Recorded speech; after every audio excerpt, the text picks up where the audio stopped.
part of the Press Play Podcast Network. Look up in the sky, it's a bird, it's a plane, This is Jason J. Lewis, the voice of Superman on Justice League Action. This is Mark Wade, writer of Superman Birthright. You're listening to the Krypton Report.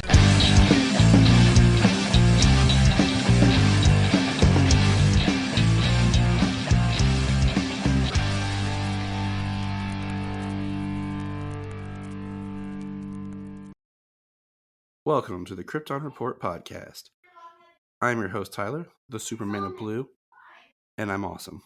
And this man next to me is Mr. James. I wear Chuck Norris pajamas to bed. Cole. I don't even know what those would look like. I don't either. Leave a foot and a beard. And then next to me is the man who was Jaime Reyes, the Blue Beetle himself, for Halloween, Solomon Patrick. What's up? And then on the couch to the far right, chilling and sleeping, the beautiful Miss Sayla Patrick. In her unicorn. Just snoring away. Add in a little snore sound effect. So we know that everyone's had their fill of family. So we thought after Thanksgiving would be a good time to hang out with the Reyes family. Well, tomorrow's Thanksgiving. Yes, technically, thank you, Sayla. But the whole point is we're releasing this after Thanksgiving.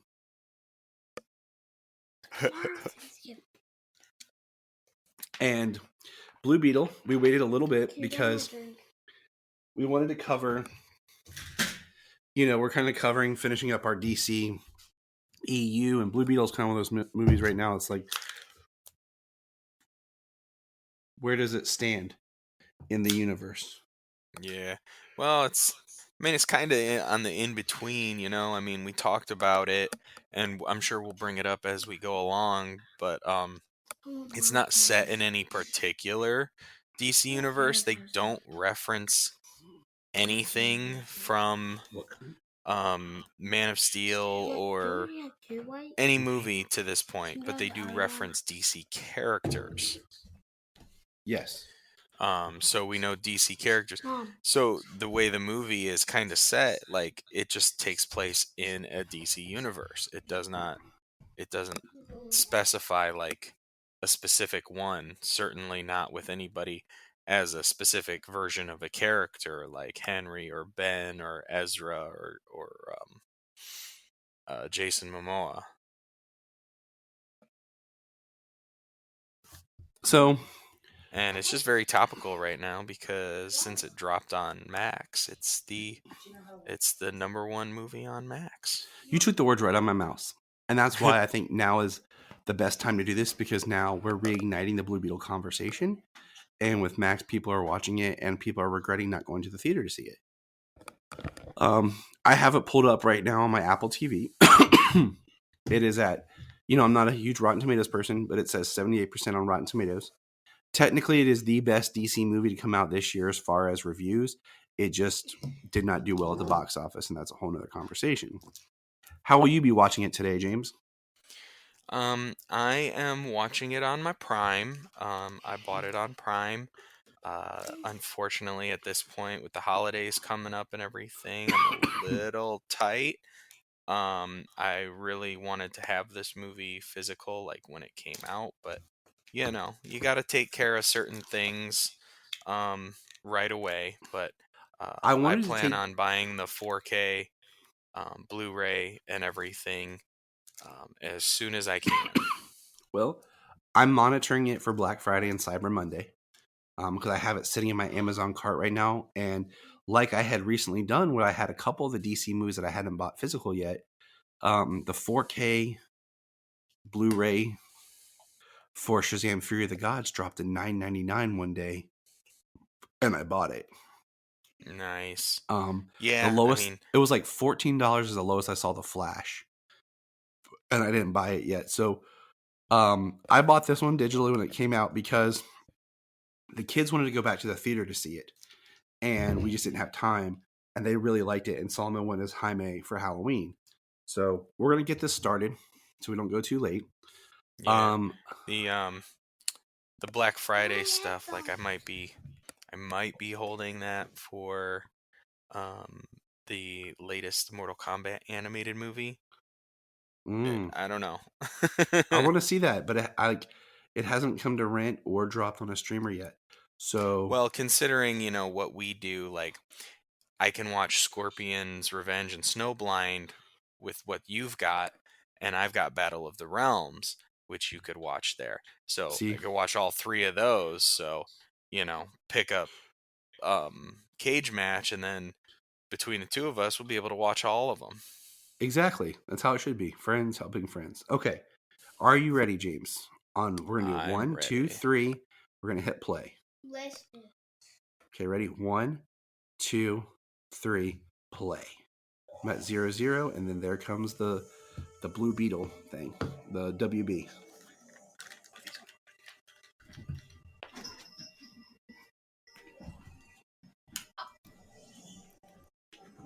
Alright, guys, so now it comes up to DC, like, Blue Beetle fame. And I was like, levitating away. Levitating. Alright, now we're in, like, the, hold on. There's a jet, you have, like, Ted Court has a jet plane right now. Wait, what's that big circle thing? I think a ball. Yeah. There is, you see this guy in the fire. You see this guy who works with, like, Ford just looking. This guy, we'll tell you later. Like, what? He has a scorpion on his back. Which is really, really crazy. It kind of scares me with, like, beetle on your back and a scorpion. Yeah. I wasn't sure who this character was going to be, and then when I was watching the movie and they started talking about the OMAC program, I was like, oh, that's pretty cool. Yeah. Daddy's gonna go get me a pair of headphones. So that's why yeah.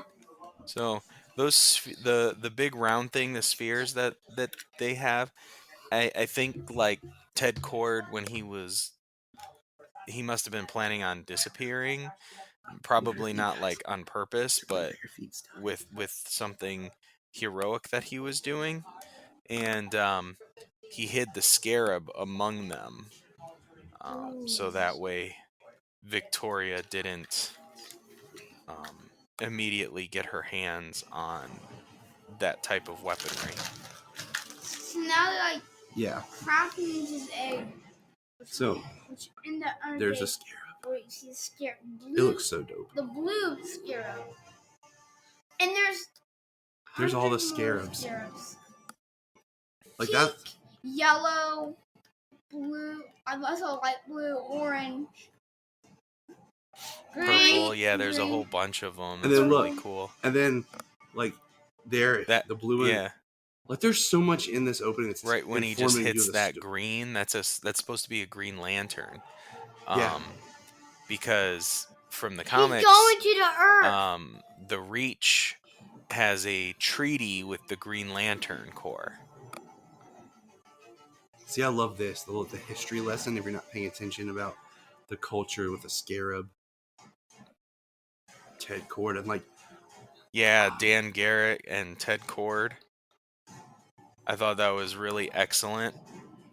Which is actually, like, what I love about... Part of the thing that I love about this movie, because Jaime is a third-generation superhero, even though like it's not like parentage or anything, but he's a third generation hero when it comes to the Blue Beetle. So kind of I love the fact that George Lopez's character in this movie gets to have some exposition on the history of Blue Beetle, like because he knew of Blue Beetle from years ago. Yeah. Now the jet. Like, I do think this is interesting. Wait, the jet are playing down. That it's a jet plane. We're in Palmyra City, which makes me think that it was like named after Ray Palmer. Oh, I just noticed this. city that could Yeah. start with a C instead of S because C can also make S. Yes. And it is weird because he is, he's Mexican. And putting it like this, I think more Latino is in like Caribbean, Cuba. Because, usually in the comics he's from Texas. Right. How do I look? Like I'm 6 figures in debt. That's a great line. As a college graduate, I think it's hilarious and so true that it's scary. I love the mix. I love the mixture of using Spanish and English. Like they do a lot in the comics as well. Well, that's how a lot of your Hispanic families in America talk, with mixing their English and Spanish. I grew up in this environment. My stepmom's family and everything, and most of my friends. So, like, watching this movie, it just feels like any time I hung out with family and friends. So, If what's funny is like this movie should have had like just as a callback, like one time I needed Jaime to be like, because it's all about family. Hold on, let's do it again. Ready? It's all About about family. Come on, Solomon. Family. I got cat. I was gonna say you missed the Shazam cue right there. I got Captain Every Power Jr. over here. And who am I? Tell them. Yes, you're like Darla, of course. Hey, George Lopez as some of the comedic relief in this movie, like he doesn't pull focus or try and steal every scene. He's right there at the border. Like, did you catch the Yeah. Big Belly Burger right there? It's so quick, but I just know the logo because I for Solomon for his Halloween costume, I went to McDonald's and I asked him if I could just have the quarter pounder clam, and I put like a Big Belly Burger logo from the movie glued it on there, and I put a Blue Beetle thing in it, so he looked like he would open it and the Blue Beetle was coming at him. Yeah, every time he suited up for Halloween, we had to reenact the scene. Oh yeah, were you screaming it crawled up his butt? Yes, I had to say it. Like the kids were mad if I didn't say it. I had to yell, "It's going up his ass" every time. That's funny. So I was a sister. Yeah, and Selah's this. I mean, the dynamic of Jaime and his sister definitely reminds me of Solomon and Selah. I'm just saying. Like, could you imagine this though? Hey, we're losing the house, and we lost the shop, and Dad had a heart attack. Welcome home, son. Right? Yeah, that's pretty harsh. So okay, which brother do you think is older? I can't remember because I know there's a line in it later. Like, is it Jaime's dad or Uncle Rudy? Do you remember? No, I don't remember. Jaime's dad. Jaime's dad. Is it Jaime's dad? I think so. Uncle Rudy was Well, the first Reyes to graduate, and the last. Oh, the nihilistic sister. I did think it's interesting he went to Gotham, like, for college. Yes. And I like this right here. No left. Jaime's dad is a good dude. Sorry. Like, right there. Like, he's 25% tipping.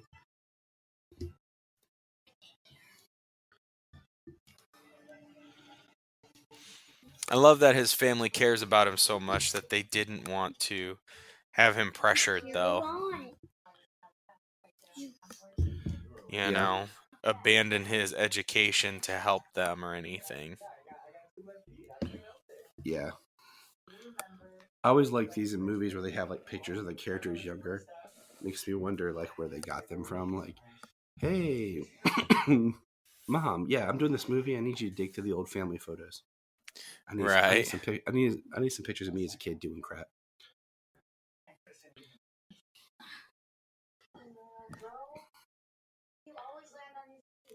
You're Jaime. Me and Solomon watched this thing. It was like the history of Blue Beetle, and it was so annoying because the guy kept pronouncing it as like Jam. Not even Jamie. He was like, Jam Reyes. I was like, no, it's Jaime. Jaime. Can't hear. Yeah. It's really not difficult. It's one of those, like, I could see you saying, like, Jamie, and then someone corrects you, and you're like, oh, okay. But come on, dude. Do your research.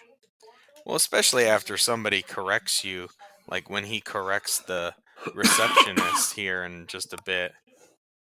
Like, I love this. I still have a degree. I gotta they get go a job. hard on people being rude in this movie.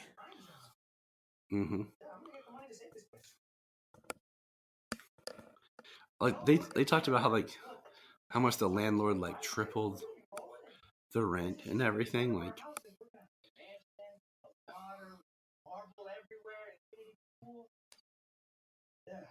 just watch.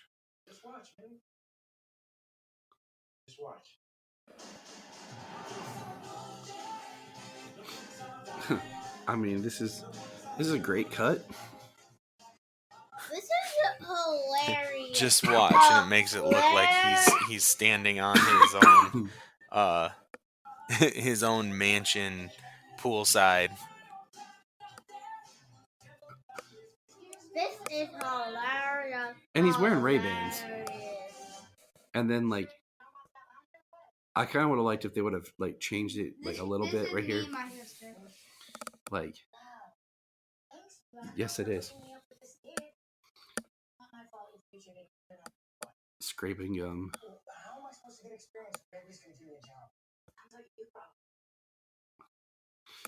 I mean, that kind of is a problem. You have to have experience to get this job. Well, I have to have a job to get the experience, but you have to have experience to get this job. Yeah. It's one of the worst things, like, just about trying to build up. Or, like, hey, to have this job, you need a master's degree. Okay, we're going to pay you $12 an hour. And Yeah. Just like, from a master's degree. And you're like, okay. I do kind of feel like Susan Sarandon was miscast in this movie. There's any one person cast, unless you're really, like, trying to go after, like, white people in general and really say something about just white people, which is tough. What? I really feel like that's not what they're trying to do. You know what I'm saying? But I think it would have been interesting if, I don't know, Victoria was, I don't know. I just don't buy Susan Sarandon in the part. I definitely think it was a little more about class, you know? Mm-hmm. Like the class of citizen, and that if you are a lower class, that she couldn't care less about you. And I mean, I feel like she's a little too old for the part too. Unless you really get into, like, it, like, because they don't touch on it much. But unless you got into, like, Ted was, I don't know, born, and there's an age gap between her and Ted. And there's, like, the father loved Ted's mother more than he loved her mother, kind of thing. And I don't know. Like, I think, but I feel like, because that's her great aunt. You know what I'm saying? Okay, Right. this whole thing, her taking a dump right here, that is Solomon and Selah. That is Selah right there. I'm sorry. Selah would be the one, like, I'm taking a big old dump. She just gave me a look like, what up, Dad? I'm afraid she's going to attack me. The OMAC is cool, but, like, the one thing that I heard someone say is, like, that's great, okay? But who's going to pay that much for, like, you know,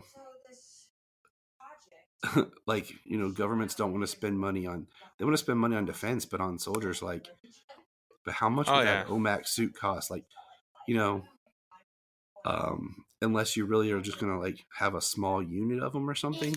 But I told you I'll attack you. I told you. Oh crap! Sailor just went full Gollum on me. And the needle goes in the neck. Yeah, I mean, it's just like, you know, they joked in Batman Begins why they didn't build that suit because a soldier's life wasn't worth whatever the amount was for the suit.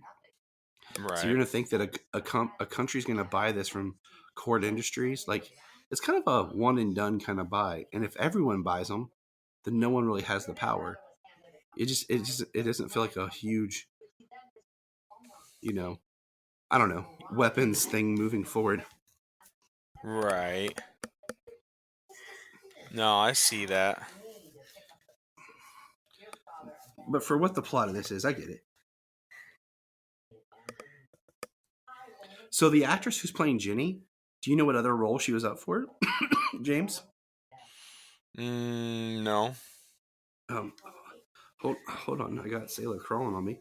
She was the number 2, had Sasha Kaye not taken the role of Supergirl. Oh, okay.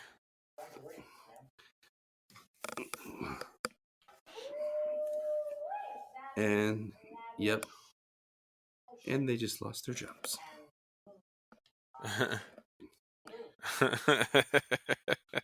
Yeah, they're definitely gonna lose their job.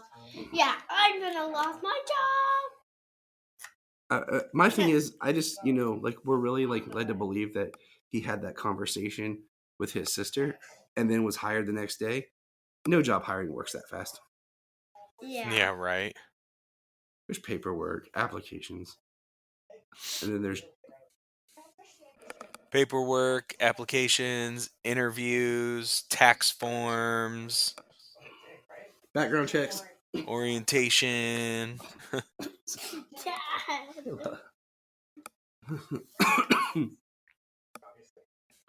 That means all like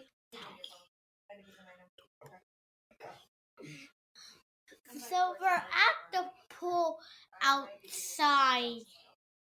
Jaime and what's her name again, Dad? Ginny? Ginny are talking. And I'm just sitting down on the stairs talking now. AKA, who was her name? Melly. Melly. So, yeah. Okay, he just got Ginny's number. That's pretty sweet, Jaime. I love the joke that they make about him being like the poor person and her being the rich one that, saves him or whatever. Yeah, the joke they have, I love how they do the joke and then grandma's watching the show. She's watching the telenovela. I just think it's funny because I love the flipness, because it's usually like some rich dude. And you're the Maria. There it is. Crap. Nana. Right there. Right there. Guillermo del Toro reference. That was his movie Kronos. Just slipping through the channels.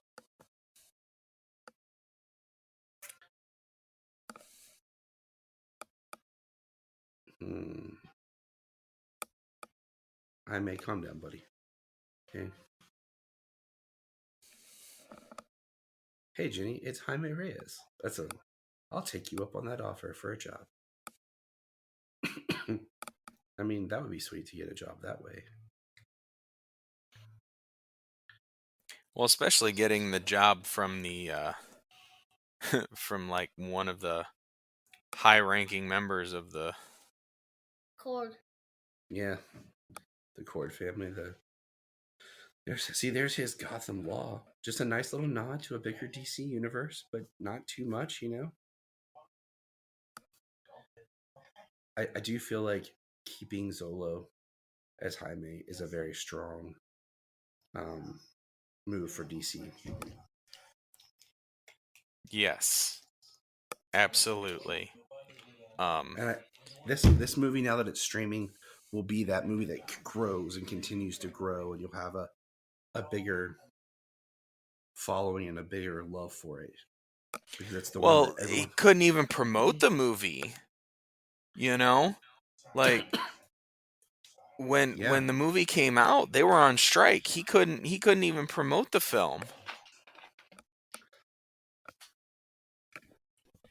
He wasn't even allowed to talk about it. And I mean, one of the biggest things that I've learned is like people talk about promotions and stuff, but like the biggest promotion for a film anymore is the actor on their own social media, like talking about it and like the social media stuff like that.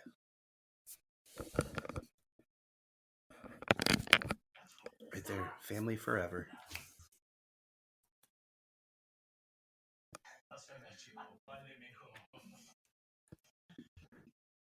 Did you, okay, spoilers alert because this is a commentary.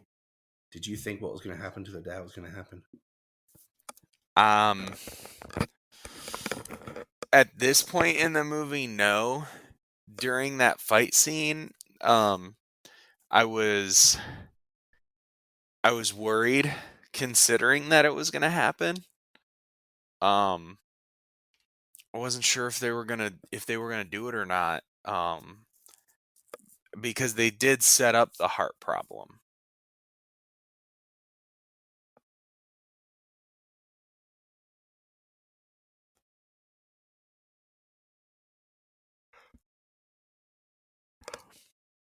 I mean, fair warning, I've seen this movie 3 or 4 times now.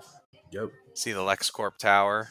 Yes. Once again, just expanding the world. And I feel like I have a feeling that Superman Legacy is going to be a brighter movie, much like this. So I Yeah. think it'll fit more in tone with what's going on for it. And I hope so. But Family. They got your back. I lost my train of thought when I was talking about it. You were just so surprised by what's his face, Uncle Rudy. You just couldn't think straight anymore. Yeah, just pointing things out. I was like, oh, I was saying, fair warning. I've seen this movie 3 or 4 times now. I've watched it through, and every single time, after everything's said and done, and Nana says, "We can cry now," I freaking cry. So I might cry here. It's okay. You're allowed to. That's what I tell the kids. Like sometimes they're like, we watch the movie, they're like, "Dad, you crying?" I'm like, "Yeah, you're supposed to, because like that's what the movie wants you to do." Like, Yeah, I cried. that's harsh right there. Yeah. How is he a delivery guy dressed like that? Yeah, Like, and what is he delivering? He doesn't have anything.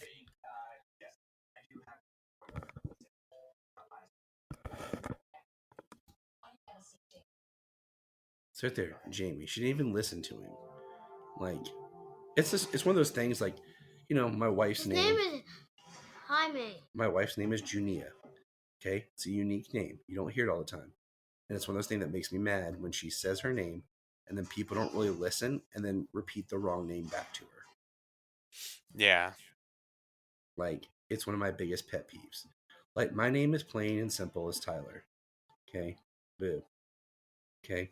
Like now if it takes a couple of chances to like get the pronunciation right, like that's okay. But if you blatantly ignore somebody telling you how to say their name and you don't say it, like she just did, like that is rude.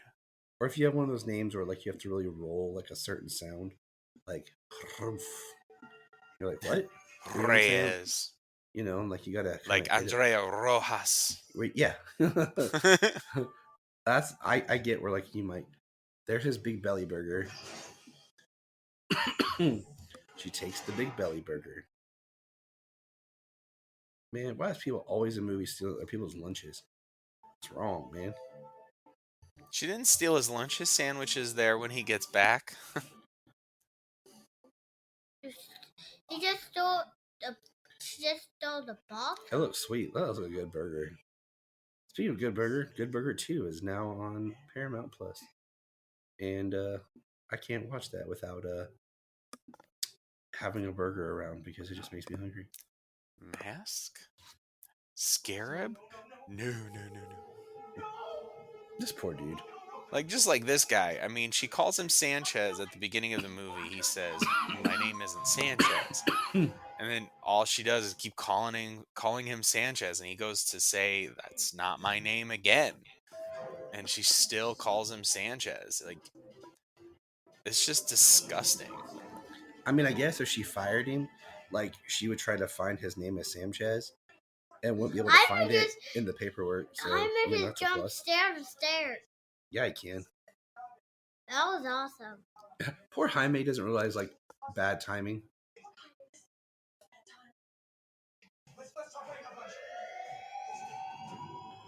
It's like bad timing, but at the same time, good timing for Jaime. Yeah. This is smooth. And this takes a lot of faith in her to just give him the big belly burger.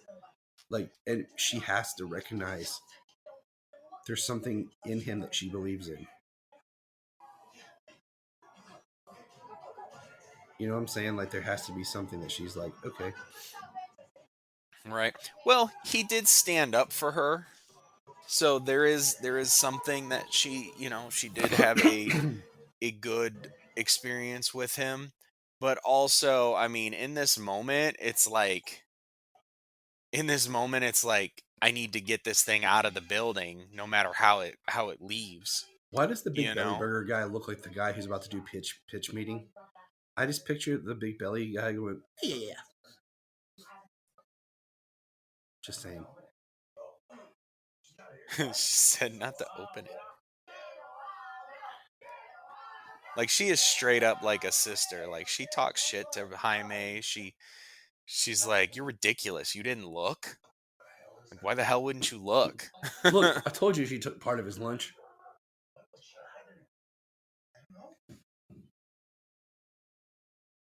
Yep, he did. The world's biggest tick. What? The tick.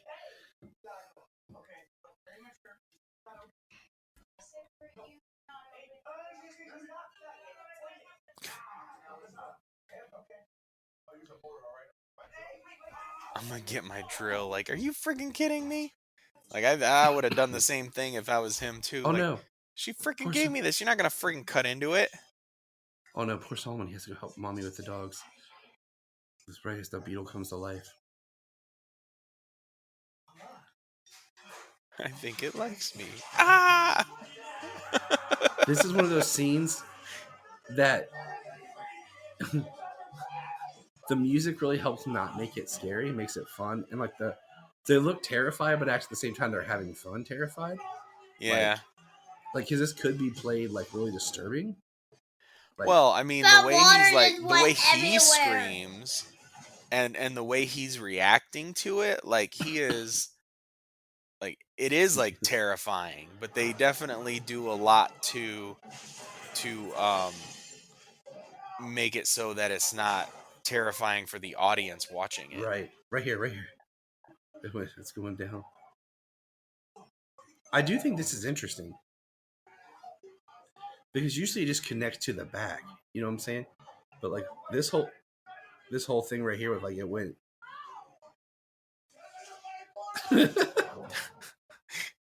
Like this whole part where it went like up and it's burning. Like this is intense. Like yeah, this scene here, yeah, it's burning, pulls him to the ceiling. His eyes are changing. He's possessed. Burning his clothes off. Those are some sweet shoes too. Like, it's intense. Like that's sweet looking though. Like it's like black tar looking thing.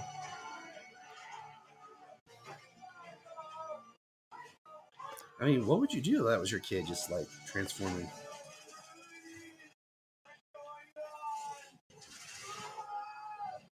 Right there's a cool shot of like the black in his mouth.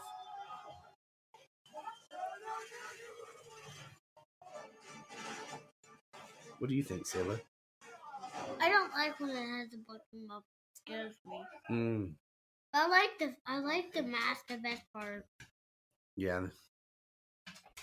When it's fully there. Yeah, the great thing is this the majority of this suit, it's all practical.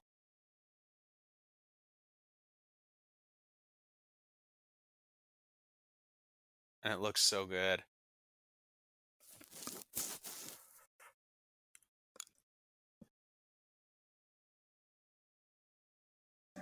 So like I think it's weird that they got Becky G to be the voice of Kaj.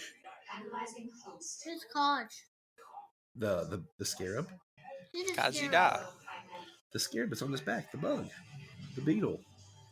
And why I think it's weird is because, like, Becky G I only know of because she was Trini in the Power Ranger 2017 Power Ranger movie. But they augment her voice so much, it literally can be anybody.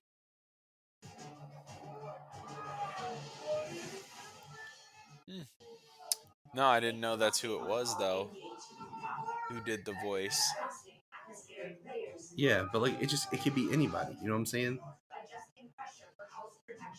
See, that's sweet. Like I feel like this movie is very much in the same ballpark as the first Shazam. Like just look, budget, but that looks good. Like Yeah, it it looks better does. than TV. Like it looks better than TV. You know what I'm saying? Like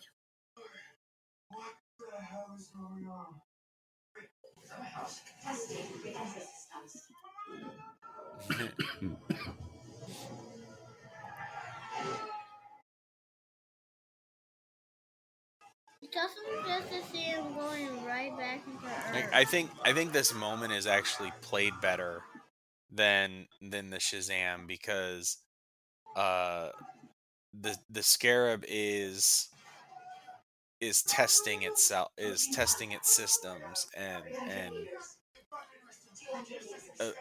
connecting itself to the host. yeah. Like it's happening to him in a manner that it needs, in a manner that it needs to, not just like him playing it off like, oh my god, I gotta fly.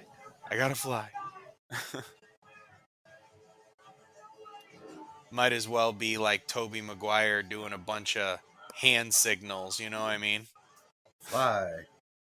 Yeah, I mean it. Go Web, go. Like this movie, it is like a mixture of other things because an origin film is tricky. You know, because An origin has a lot of a formula to it. Yes. Like, but it's like, are you having fun? Are you connecting with the characters? Are you enjoying it? This lady was doing her makeup on her her mirror on the side, and then Blue Beetle just broke the mirror. Reacting. This is funny. Just how open this dude talks about taking like gummies.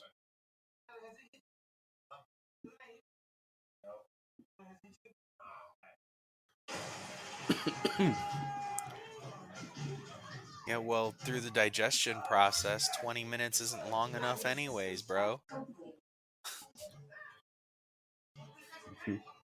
The suit looks so good. It does. Man, he crashed on an expensive car. Of course he did. What other car is there to crash on, James? Right? Certainly not going to crash on a junker. Like, this is great. Just his fear. The way he brings his hand up, where he's just like, oh, I'm so sorry. That is so like a Deadpool moment. Like, oh my god.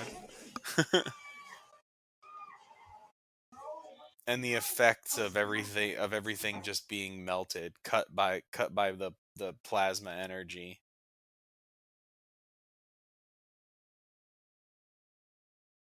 Oh my god, there's a kid.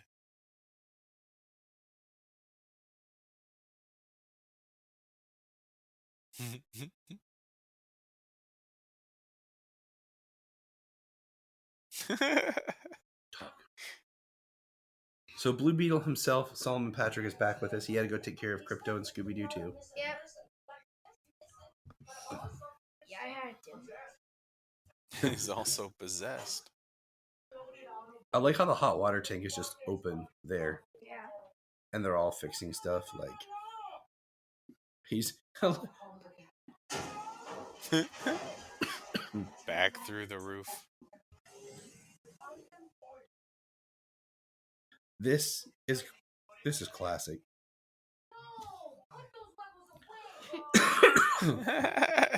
Nana cackling. Cover your balls, Jaime. So funny. She just throws it like...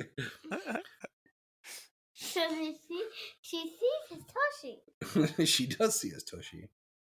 So I think it's something in the comics that I read in one of the early versions where he did lose clothing, but Kaji actually can be clothing for him. Like the suit can be transformed into like clothing, so that way like his clothing isn't destroyed every time he suits up. That's cool. That makes really good sense. Once you get past he drops a Superman reference. What do you call it? Once you get past like the first transformation, that's interesting how it is on his back. Yeah. Like I like the way they do it, like it's in the mirror, but like it's not just the scarab, like it's multiple little things in the scarab down his spine. Sailor does not like that scene, do you? Solomon, thoughts? Tell them it scares me. I think it's a cool look for him.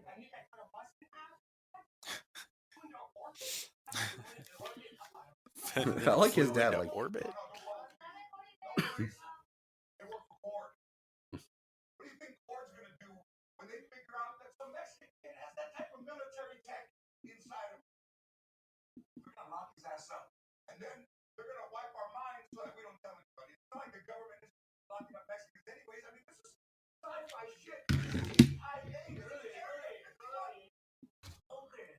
I like how the dad's trying to be the voice of reason. Yeah.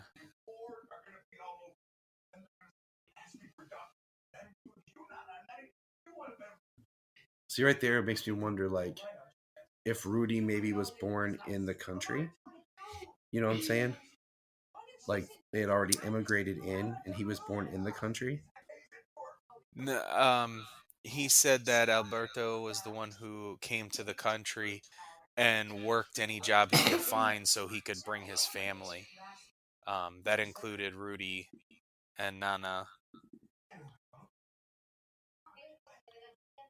And she's the rich white guy, and he doesn't have a pot to piss in.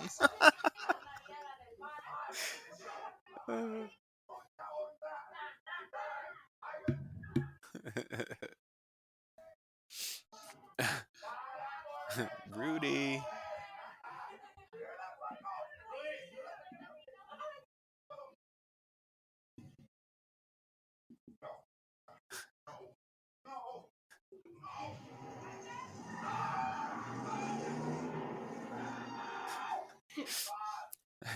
He took the taco. He passed out. I love he calls a Tacoma the taco. I mean, Tacoma. Yeah. It's TACO. That's Japanese. I was wondering at first why he called it a taco, and then I saw it was a Toyota Tacoma. I was like, oh, that's hilarious. I like this. He's like, I'm gonna go find Jenny Cord. Oh, there she is, running awkwardly. Yeah.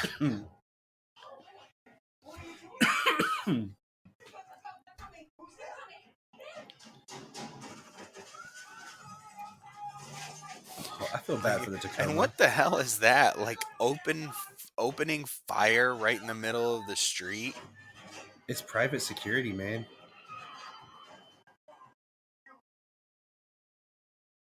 And that gets me later on too when they go to the family. She's like, target the family. It's like, holy crap! Like, what kind of people are they are working there that they're just gonna start shooting innocent people?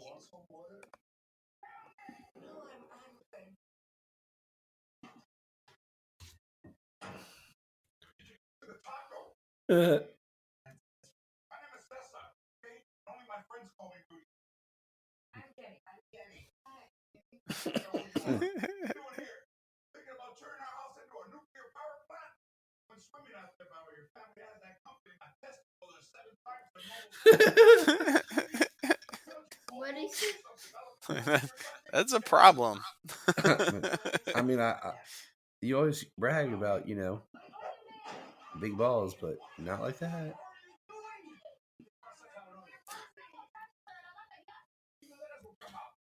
It's hilarious. There's your. Oh, I forgot how bad it looks.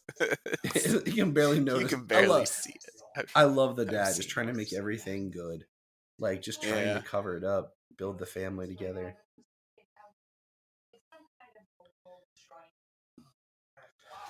Some kind of a world-destroying weapon.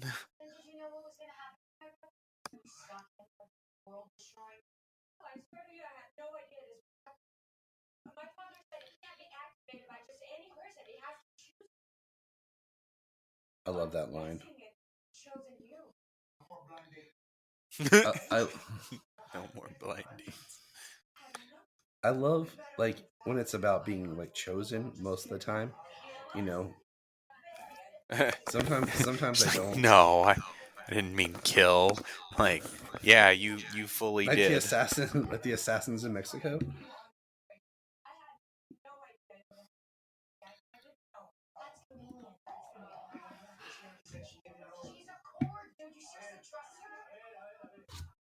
Right here, the voice of reason.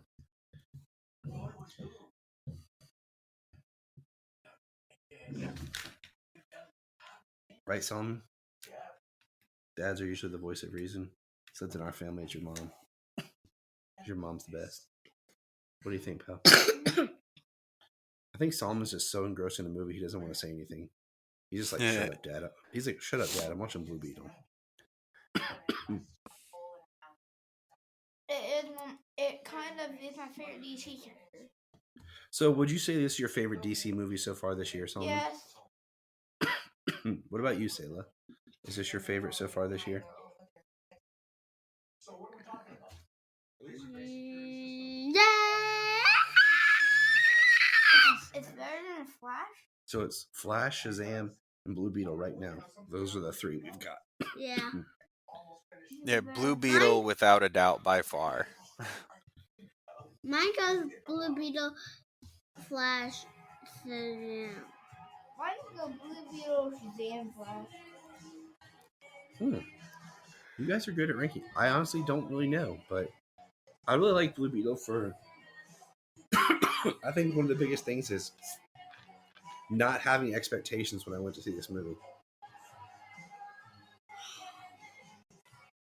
Right.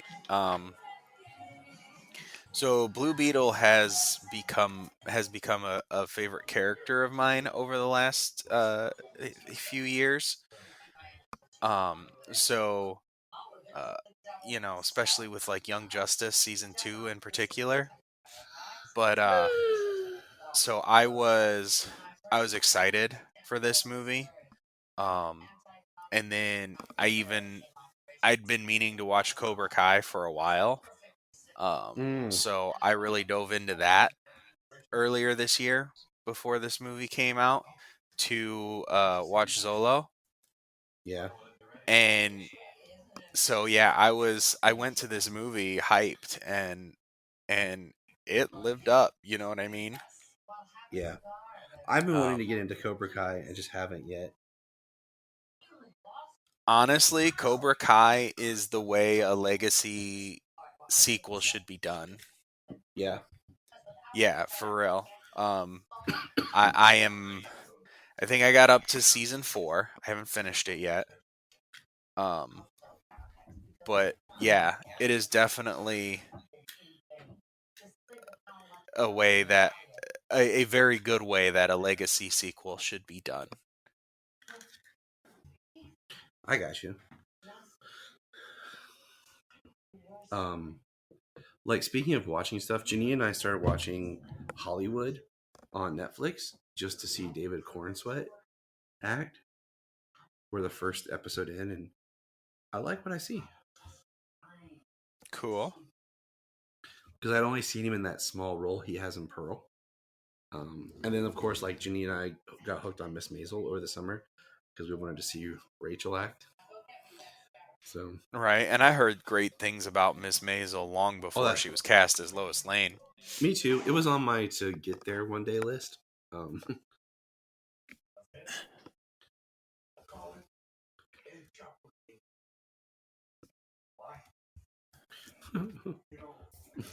Why? I'll call it the cheese, because, I call it meat, because I'm not good for meat.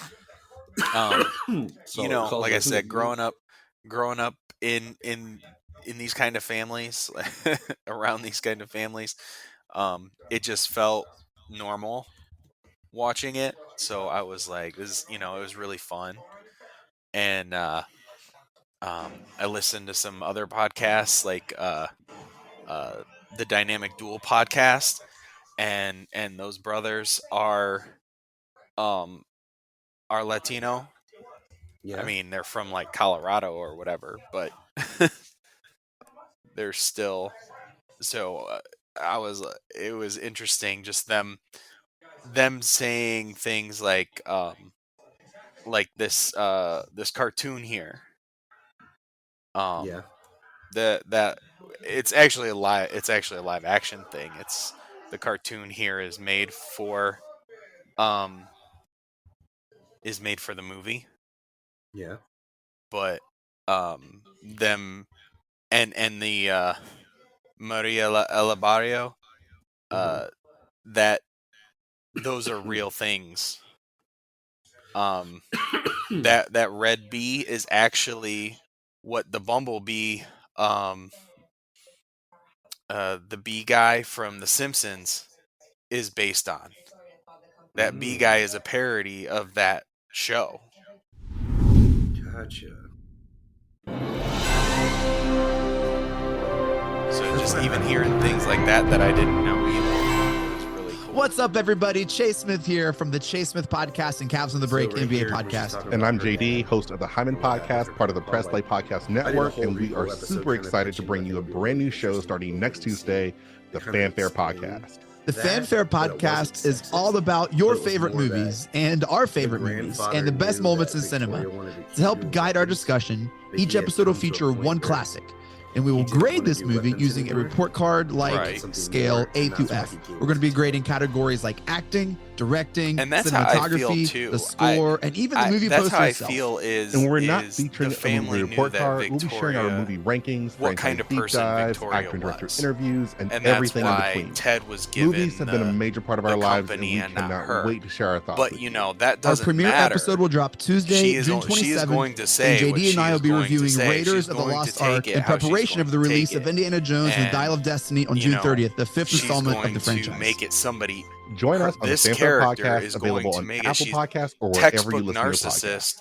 It is everybody else's fault. It's not because she's a horrible person why she wasn't given the company. Book Club it was podcast. Because her Here's father how was Books a with Brooks sexist. Works. Or, we read one book a month, and then we talk about it. Didn't deserve Classics like Stephen King's The Shining, debut novels like We Are the Brennans by Tracy Lang, and tons of other compelling, life-changing stories, one book in 1 month at a time.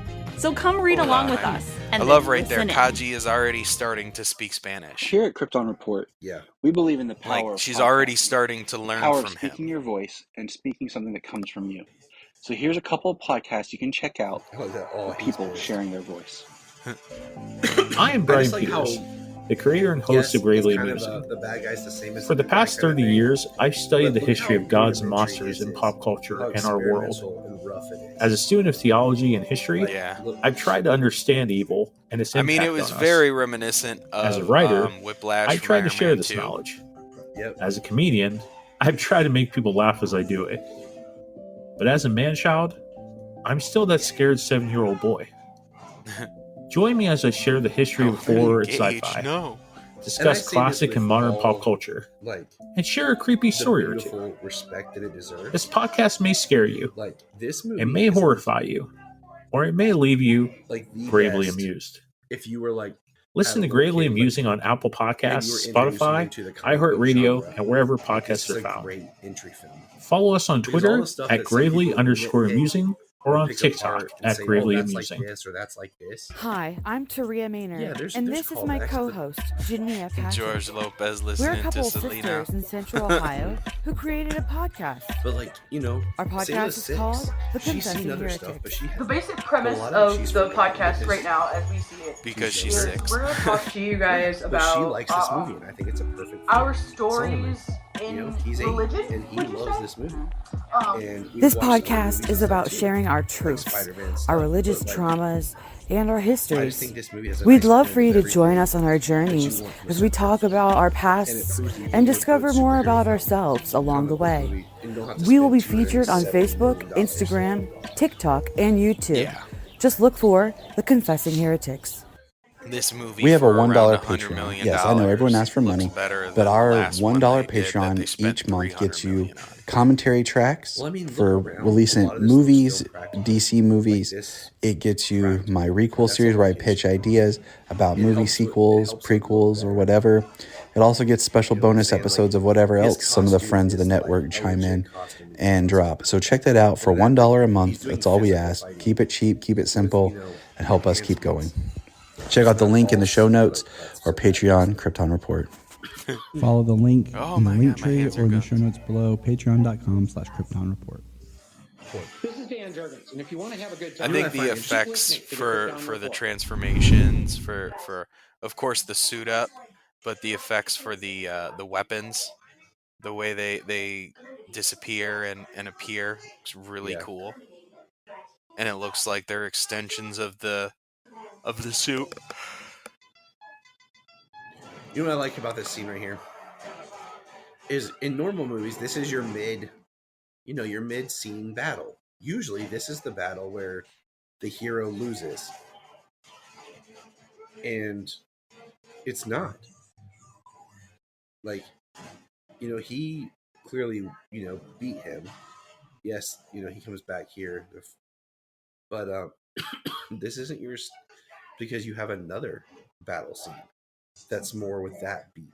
You know what I'm saying?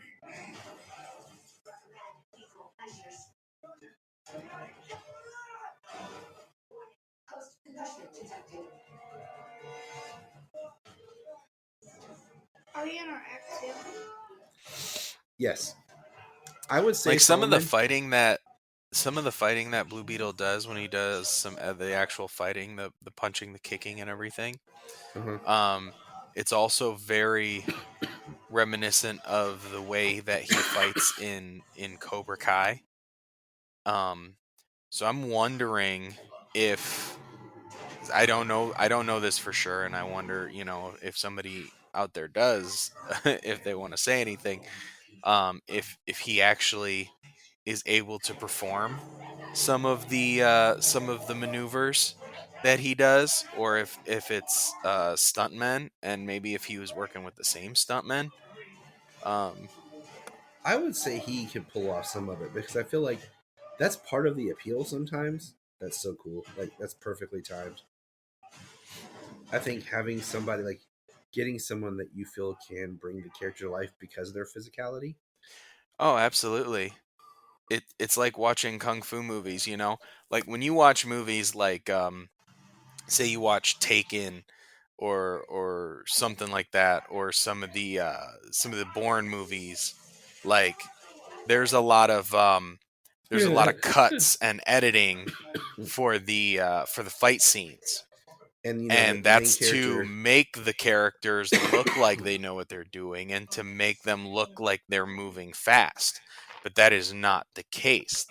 It's edited so they can build the fight, But It's when also- you watch a martial arts movie, you watch freaking The Raid or some stuff with Jet Li and Jackie Chan or Tony Jaa. It's wide angle shots. Michael Jai White. It's wide angle shots, and they stay on the action. Don't They forget don't about do a bunch of Solomon's, quick man. cuts because they're actually doing a choreographed fight, and they can actually perform that fight. We can't forget about Solomon's dude, Jason Statham. Statham. Yeah. Suppose I'm saying is anytime a character in a movie like has a jacket on or more clothes on, it's because they're about to use a stuntman. the more clothes a character has, the more the character's covered up, the better the stuntman. I have something to say. There's a movie called It's Rated R. Had I love that. Had Jason Statham's in it. It's coming out in January next year. It's coming out on my birthday. The Beekeeper, yeah. See, I love that. Like, if there is a sequel to this, you have to have Ted.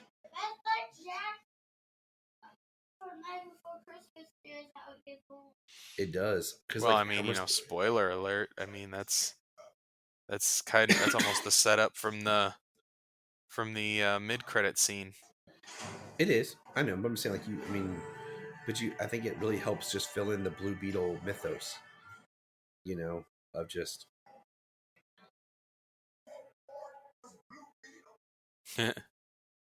Ted Cord was Blue Beetle?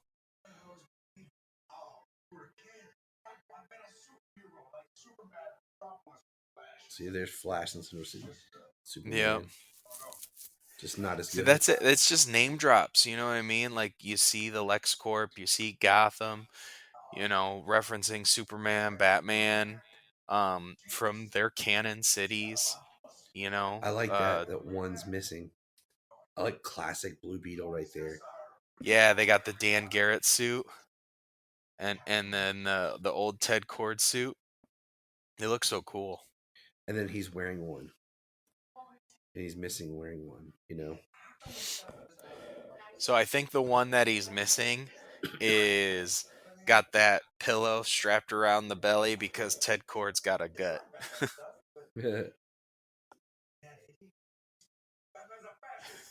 Batman's a fascist.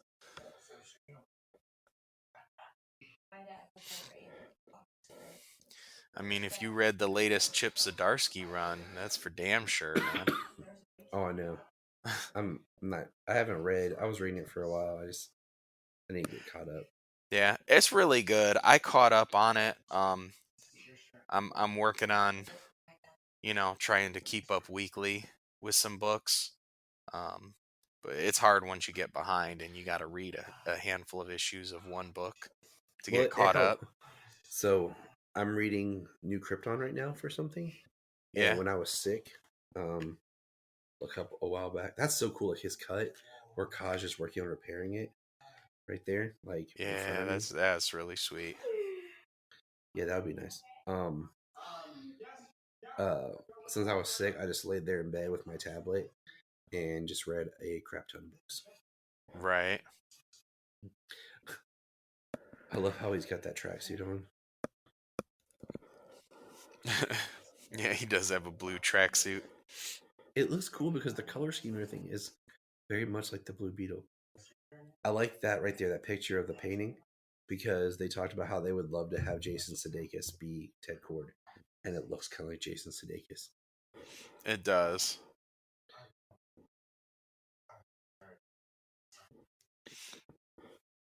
I think he has the right. Well, thanks to the app, I'm able to keep up on the new Blue Beetle book. I haven't read Dawn of DC Blue Beetle yet. I was reading the Graduation book that came out before. Yeah, I read that one just before the Dawn of DC started. So I need to read Flash, Dawn of DC too. I need to read number 2. I want to read Jay Garrick that came out last week. I want to read Alan Scott that came out this week. I've been reading the Gotham War right now.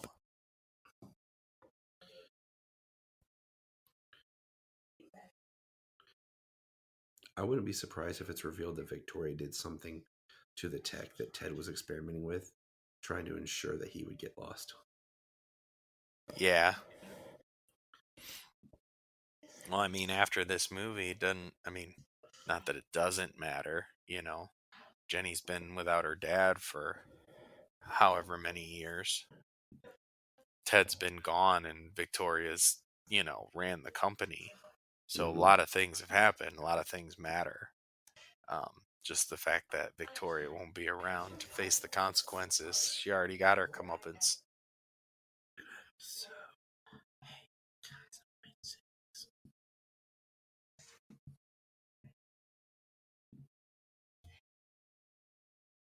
Jaime's just trying to be a good dude.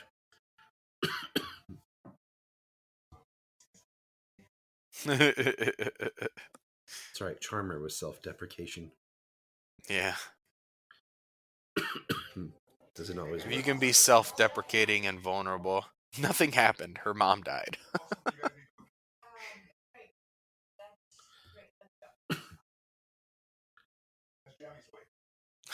Nice jammies. That's awesome. Subtle. Yeah. Subtle. And that's very subtle. And it's something that some people wouldn't catch, but something that we would be like, "Ha, that's funny." Yeah, exactly what happened just now. But it's not seriously like an in-your-face dick joke. Right. One that I have to explain to my children. Yeah. Like, you know where it's really tight? You know where it hurts? And then I have to say it out loud, practically yell it at you? This really hurts. It's really tight. In my dick. Yeah.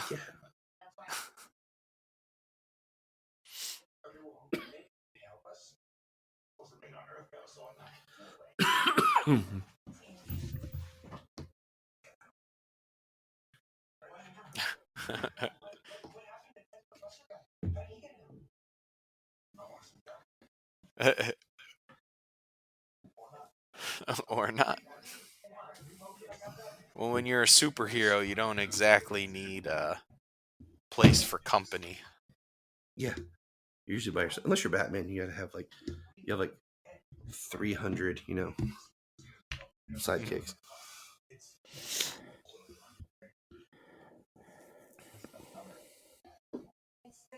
There was actually a really cool scene in one of the last few issues of Batman that I read involving the family like that. Just everybody being around. It was really it was written very well.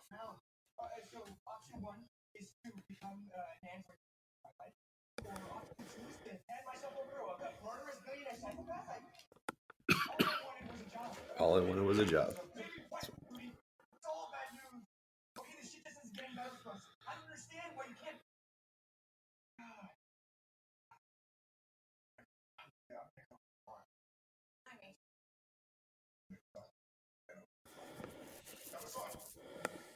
Let me go talk to him. Like, give him a minute to walk.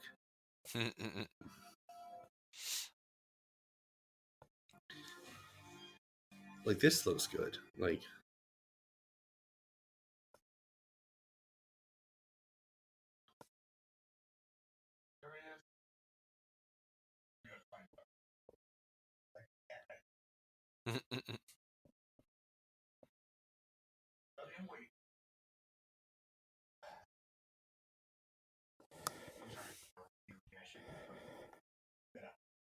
Like, I've been there. Go chill and hang out on the roof. And just look out over whatever you can see. Yeah.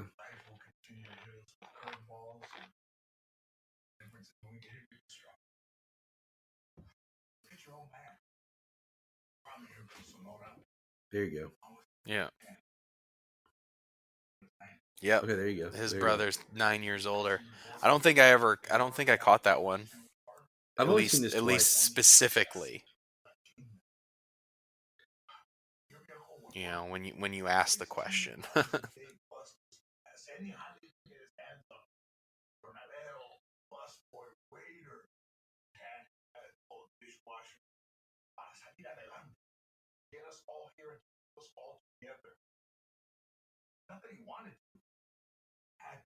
Had to.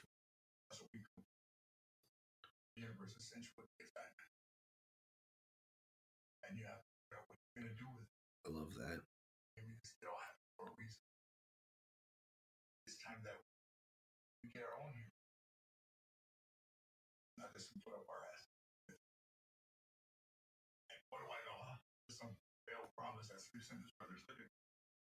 Oh, that's tough.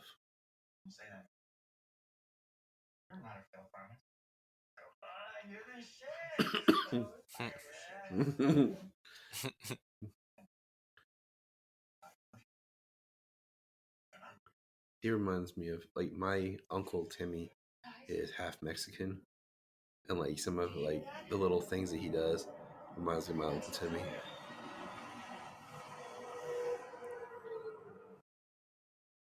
Sometimes I hate being white, James. We don't have any cool stuff like accents, even unless we're in Europe, or like cool cultural stuff and food and stuff. We're just boring. Right. Yeah. But no, like I Plain love it, Johns. like, for real. I don't know, like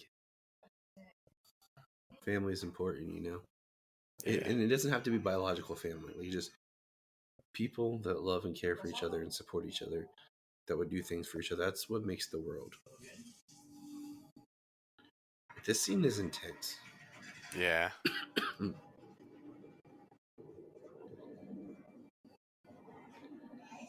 Like it really is intense.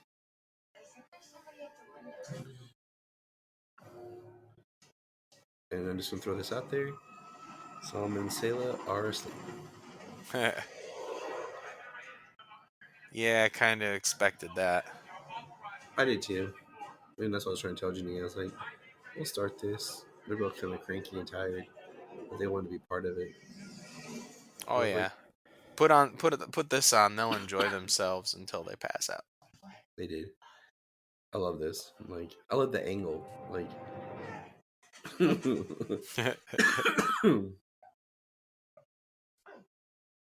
this is how you like. You have a nice like juxtaposition of comedy right here, but the tension of what's happening in the other scene.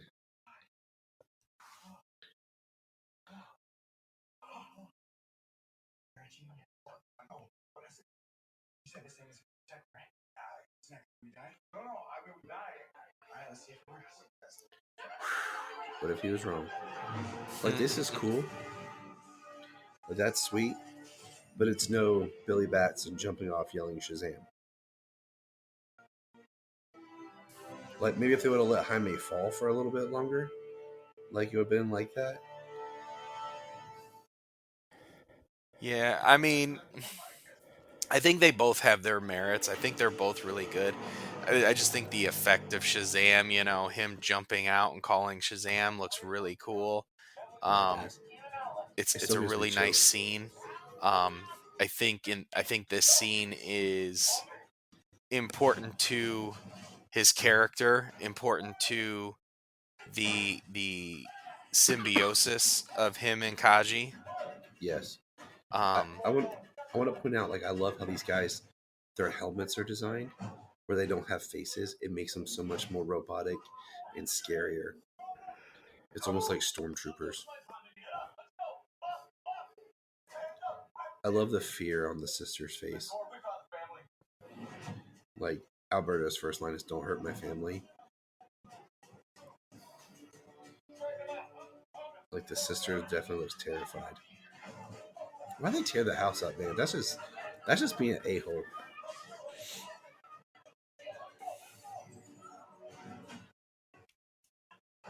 Like tearing up the house, like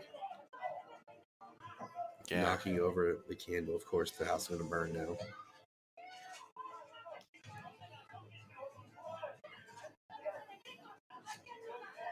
Like that just makes terrible people. You know what I mean? Like yes, you're just awful people. You're gonna tear up the house. You're gonna catch it on fire. Like you know what I mean? Like you can flip the house without burning the damn thing down. My thing is, you give someone a mask, you give someone a gun, and tell them to do what they want. I love this. Nana looks up and sees him and he comes flying in. Nice big old battering ram.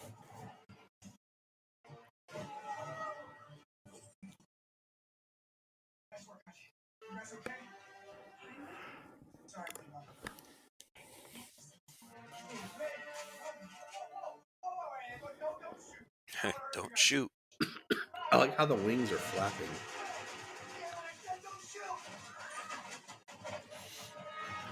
Yeah, how they're there kind of like maintaining balance. Mm-hmm. Like, target the family, like, and every single one of them, like, not one of them questions the idea of shooting innocent people. It makes me wonder if maybe at one point were they robots? You know what I'm saying? But that's beautiful, sweet looking. But yeah, I mean, they are just taking orders, not thinking for themselves. You know, stormtroopers. You know, threat level midnight. Yeah, and it's I not love like the way they this are is filmed. stormtroopers and fighting a war.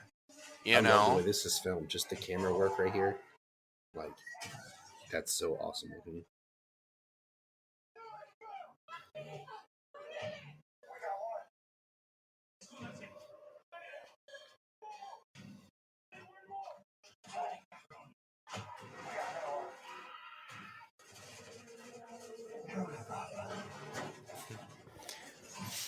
that's awesome. I've always loved that as a means of incapacitation for his enemies.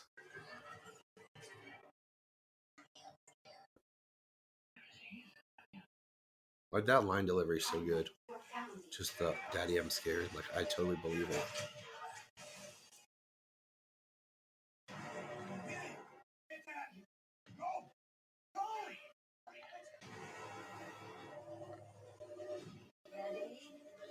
I wish he would have just blown up the helicopter.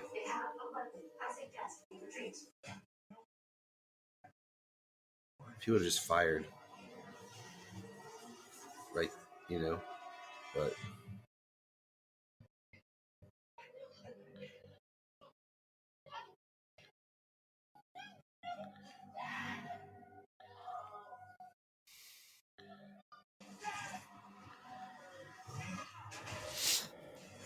And I love how how in his heads up display it comes up as Kaji's language and then translates to English.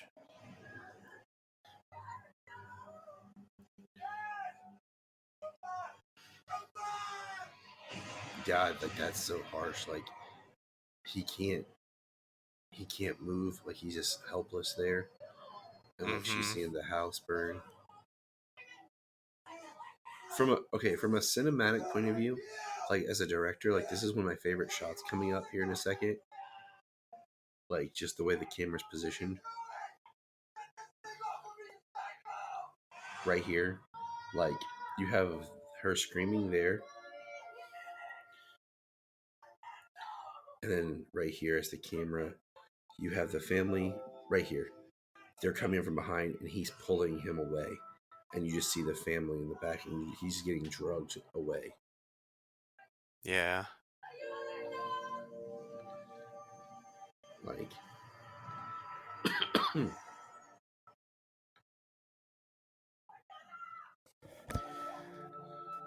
yeah, it's insane. It's such a such a hard moment. You know? Like he knows what's happening. Kaji told him what's happening. He can see it with his own eyes. The little wave that she gives right there. And like, yeah, she's smiling. And not Sanchez. Victoria Cord couldn't give a shit.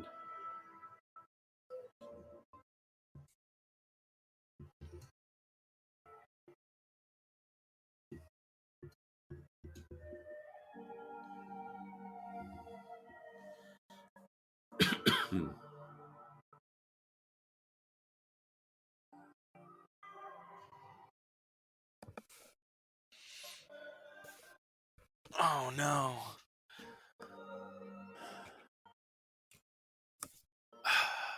Crap. It's tough. I mean, the family's crying. Yeah, I lost you for a second there. Uncle Rudy. Like, just all the emotions of your Jaime's taken away. Alberto's dead. The house is burnt. It's overload.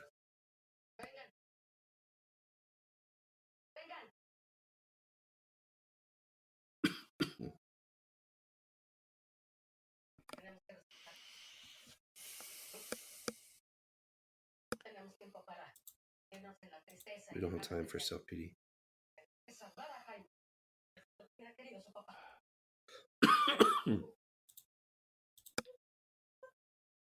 I love her collection of Doc Marten boots.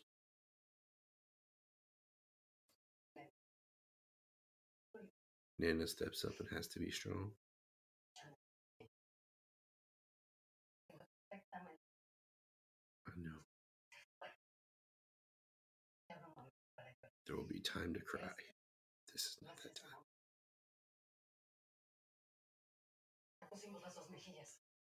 We have to turn both cheeks.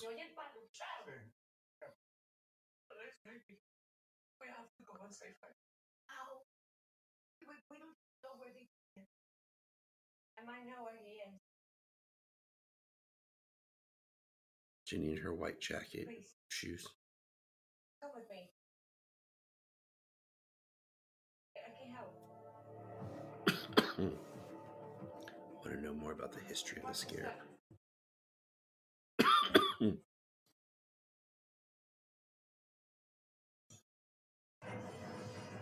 That watch is dope.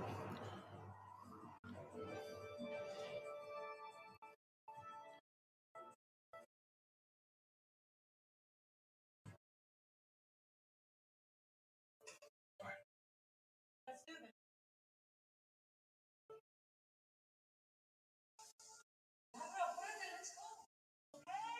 Bust out some spray paint.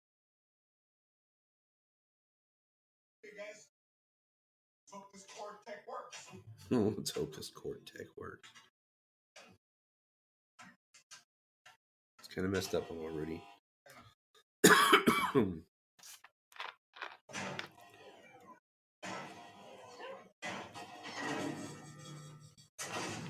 Just a couple of kicks. Nothing like that makes me feel safe and secure. It's like being in the busted up Millennium Falcon. Millennium Falcon. Yeah, like the way he kicks in the inside of the Blue Beetle thing here. Like, it's like being a busted up Millennium Falcon. Oh, yeah. It looks good. I hope that freaking technical difficulty there, because I lost internet and connection and crap. I hope it doesn't mess up the... No, I think we'll be okay. Nana looks so happy.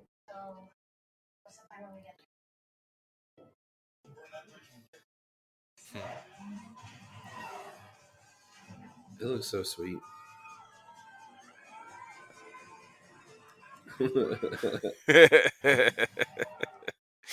He's got a maniacal look on his face. I mean, he's about to go jack some people up, man. Oh, heck yeah.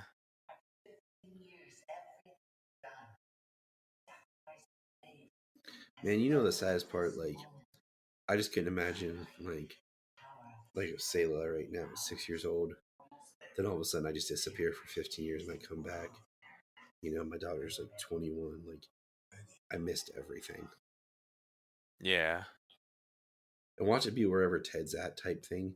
He comes back and it feels like it's only been like 10 minutes for him or something. You know?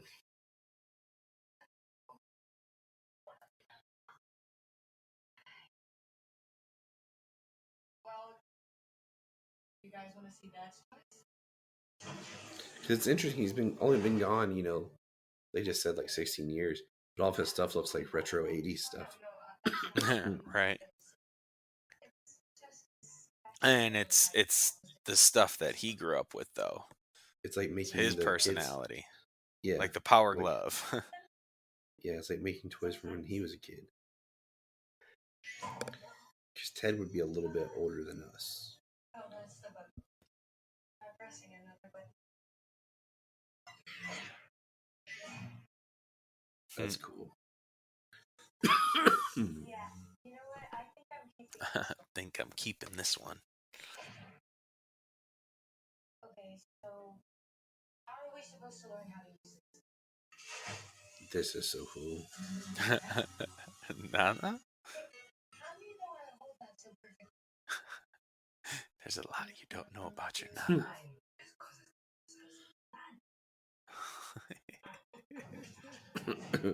I mean, I guess you would have to go into like a special place in your head to be able to just be like, yeah.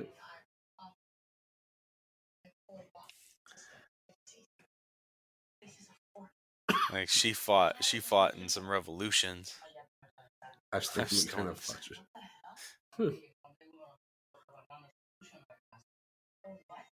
Or what?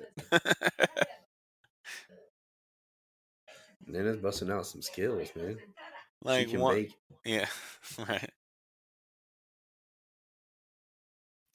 Like every generation grows up in a different world, you know. Especially in the 1900s, like the advancement of the rapid development of technology over the 1900s, like, but being born and dealing with stuff 60 years ago, 50 years ago. Yeah, it's crazy. Like, just like how much tech has advanced from one thing about when I graduated high school to now. Yeah. Those Nokia brick phones that you could kill somebody with and then still call. Nowadays, they're freaking, they break if you look at them wrong. Yeah.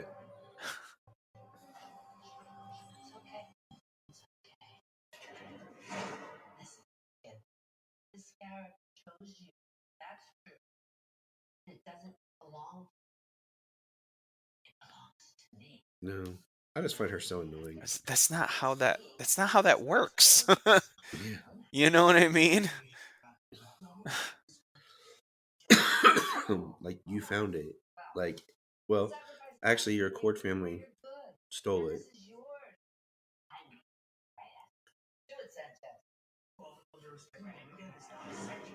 You missed me earlier when I called him not Sanchez. Not Sanchez, yeah. I couldn't remember what his name was. I was like, there's not Sanchez. Look, this is you see the guy with his like shield up.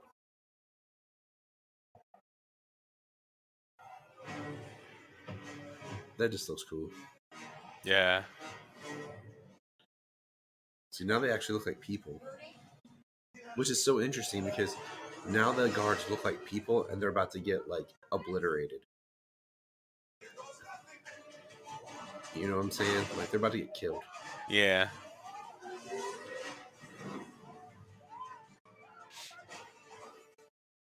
But now we see their faces and they look Well, you know, when they're doing something horrific, it's, you know, they have that anonymity of covering their faces and not having to look at you, not having to look you in the eyes and stuff like that. But when they're just, you know, guarding the compound, walking around, they got their masks open like they're people, but they don't treat anybody else like they're people. Mm-hmm.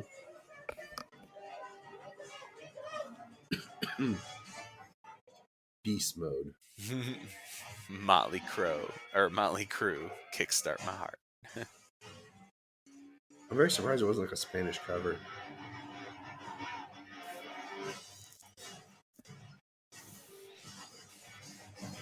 Well, it's the type of music Ted liked. True.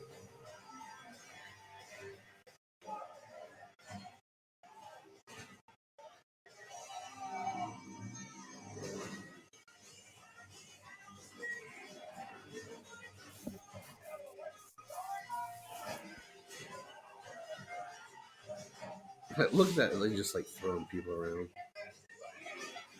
And it just steps on him.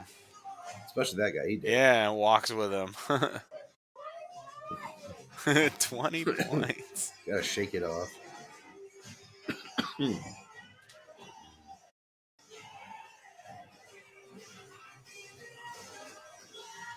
Now I want to listen to Motley Crue.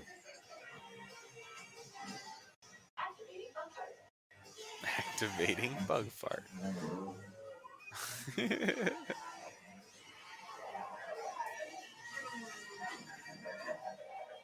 Like, see, that works because it's like the humor that Ted Cord has. That's why, like I said, like, we really need We really need Ted like in the next film.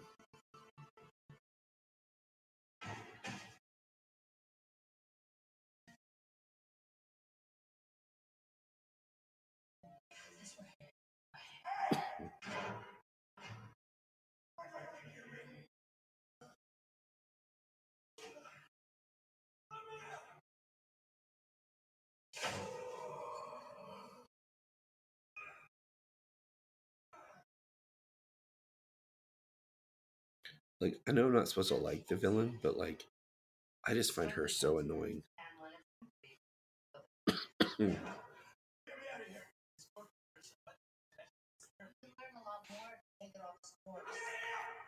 Yeah, she's very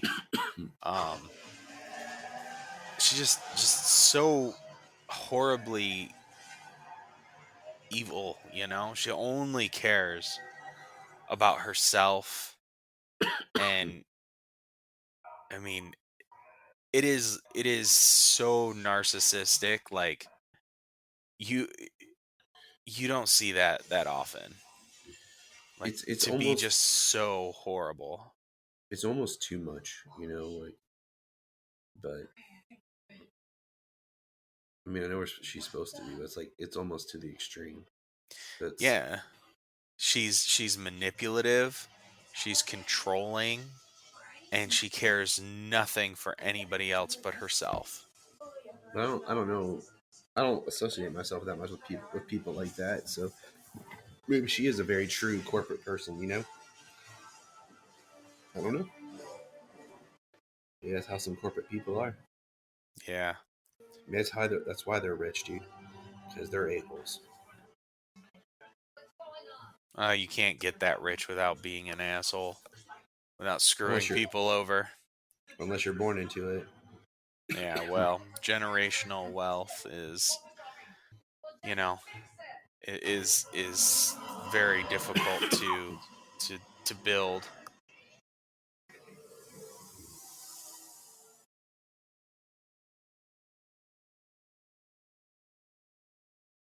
I feel like this is a scene right here where you could have, if you wanted to really sell, like if you were trying to promote that Becky G is Kaj, you know, and you wanted people to really like be excited about that, you could have had something right here real quick where he sees kind of Kaj in a human form. She presents herself and something and talks to him, or after that he talks to his dad, or you know what I'm saying, before he talks to his dad, like just in this whole kind of like dream sequence thing, or like she could have appeared later next to his dad.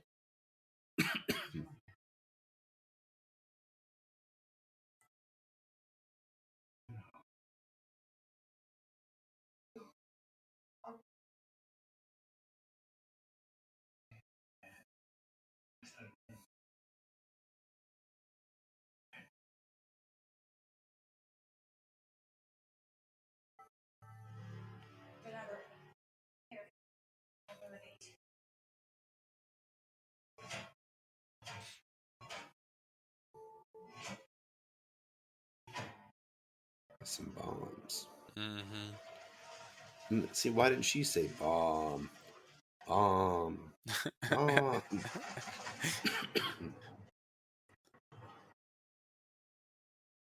Because she wasn't made to be or she wasn't made to be portrayed as a mindless brute. Oh, okay, that makes sense.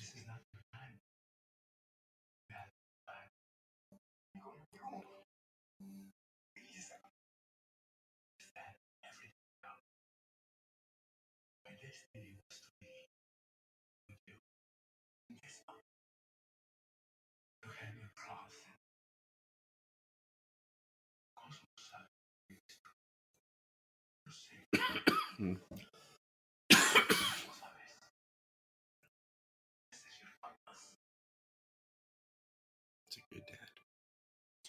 Yeah.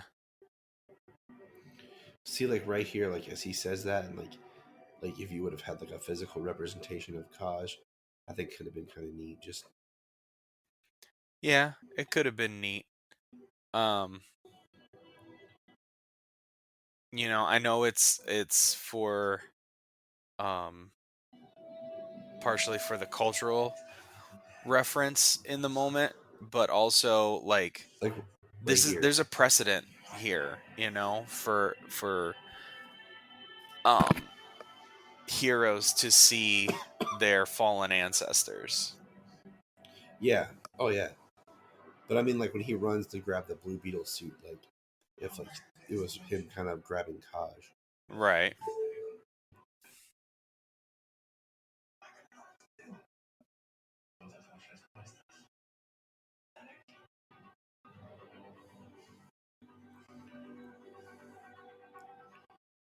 Because it seems like throughout the thing, it's like they're supposed to be bonding stronger together. Right. Which I do like the build though that they have when from the beginning, from the first time he is experiencing Kaji, just the system tests and all that to the next time that the suit pops up and she's like, "Hola." And he tells her like, "No, we don't kill."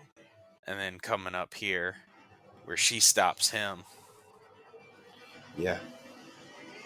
She learned who he is.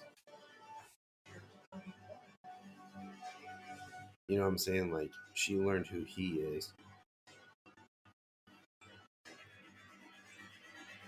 Of course, it's at when it's at 100%. I'm sorry, like this whole thing right here, like you have the code of an alien technology that you're just downloading into him like this. That's the part where I'm a little bit like, it's a little much for me. A little much to buy. Yeah. They hacked this alien tech to build him his own, like. So, I think this could have been edited just a little bit tighter. Yeah.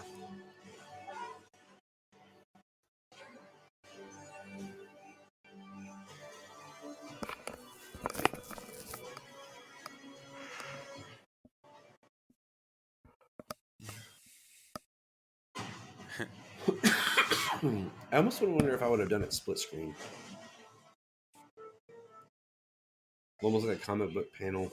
They've done that before, where like Right. you're seeing Jaime Bond as Carapax is getting his thing done.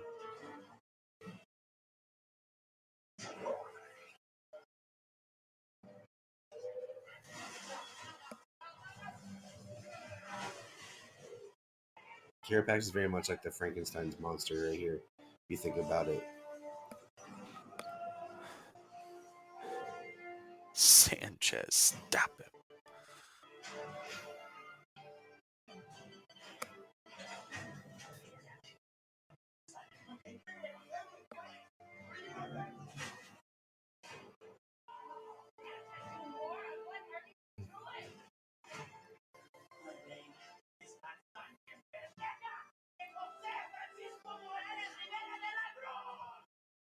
It's a sweet name, but I feel like it's like every like Hispanic name. It's certainly a long one. That's so cool and creepy. Yeah. Like until you get shot, and it sucks.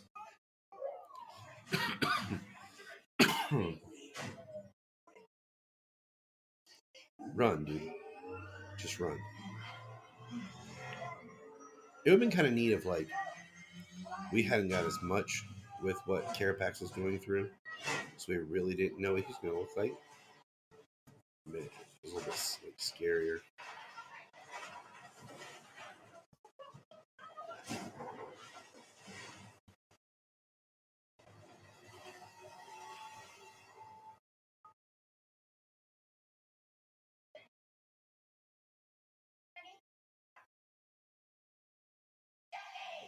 I love that she's wearing her dad's jacket.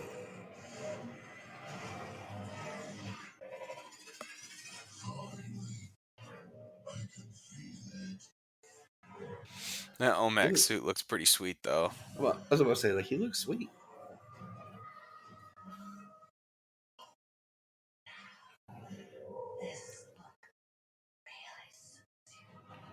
It'd been awesome if he just like backhanded her.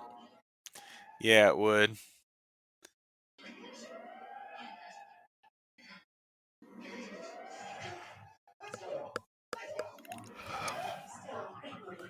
Still rebooting.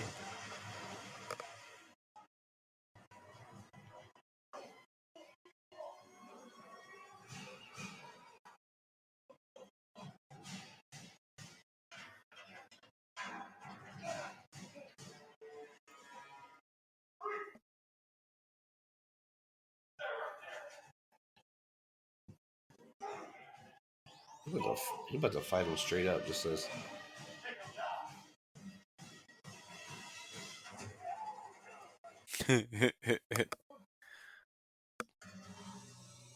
Dun-dun-dun-dun. I love it.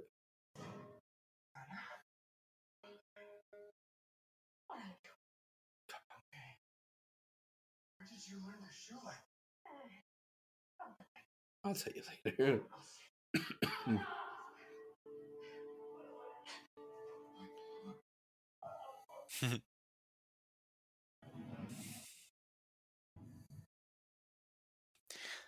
She has too much fun in this scene. I mean, I just love that the simple she takes and she pushes him behind her.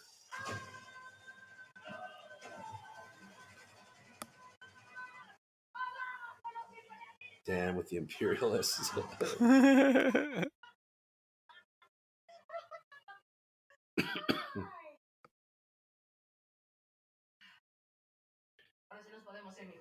Everyone deals with grief. Everyone deals with grief differently, you know. Like she's just working through her pain. She's working through it. She's got to deal with what she got to do.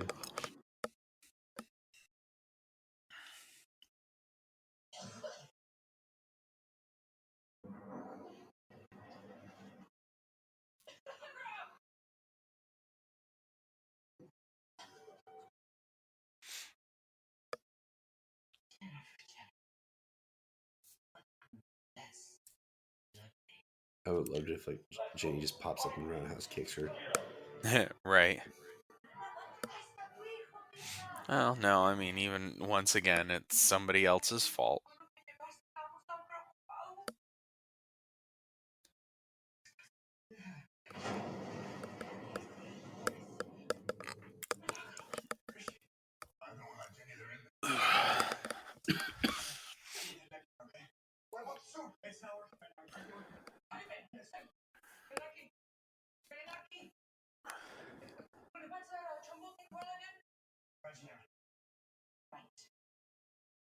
I know you and Julie cut it up. I want you both to get it together. Find your strength and pick up. Use the pain we're feeling and turn it power.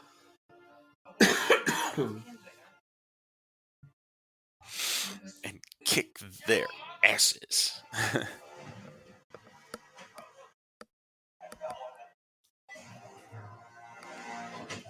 Yeah. That's pretty cool. That's a fist. Yeah.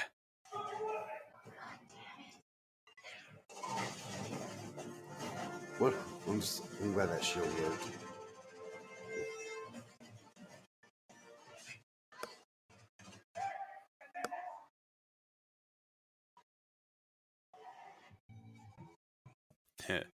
Powering up. There we go.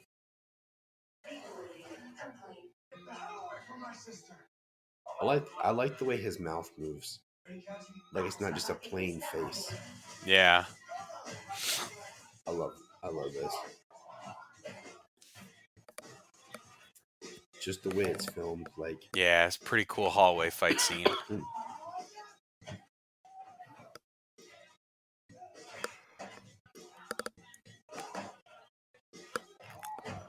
that right there. Yeah, that kick, that flip and kick. Ooh.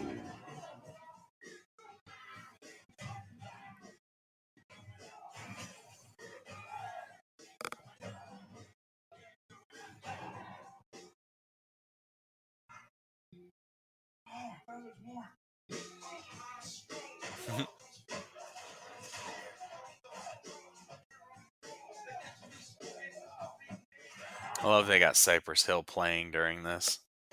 I saw them in concert. Yeah? Yeah, they opened up for Blink-182 in like 2004. Oh, wow. It was a very interesting concert. I was going to say, that's pretty wild, though, Cypress Hill opening for Blink. Like, it definitely, more often than not, would have been the other way around. I mean... Must have just been the height. The height dude, of... it was 2004, you know, like their self-titled album had come out. It's still not as cool as when I went and saw the Project Revolution tour, where it was Linkin Park with Korn, Snoop Dogg, and Less Than Jake. That was a concert. Yeah. That sounds like it. I want to go to the Incarceration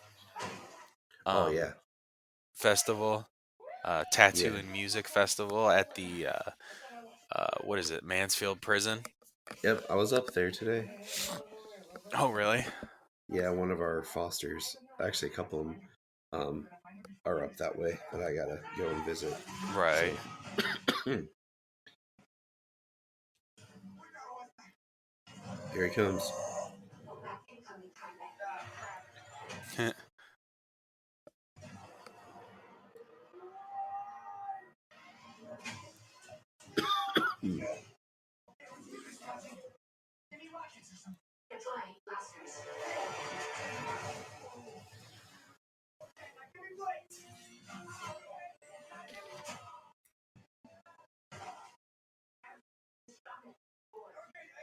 He's stronger than before.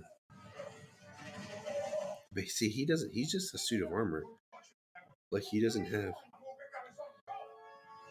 I like how everyone goes in to save each other, then like runs away. So there's always somebody they have to worry about. Yeah, they always keep separating.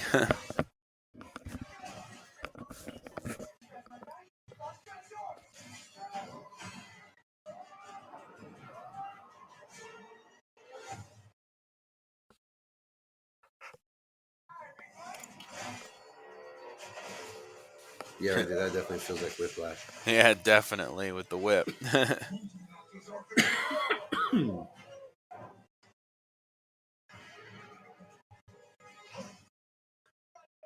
That's cool. How he blocked the axe.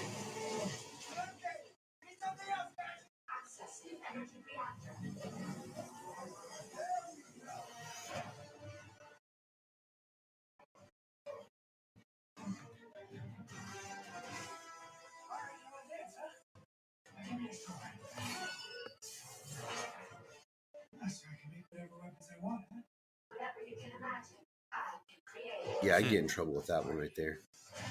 Right. This is just cool the way he moves, like gets the big sword. Yeah, looks like a big old cloud strife sword.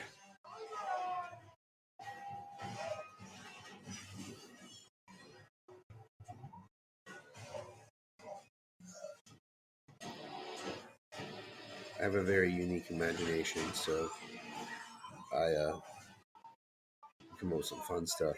That's probably why they'd never let me be a lantern. My constructs would be crazy. That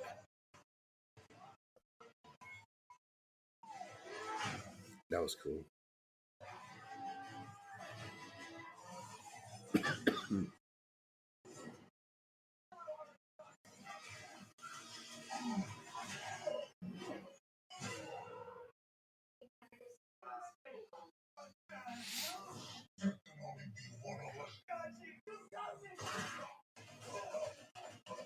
That's cool. Right. Like how Kaji's beating at him.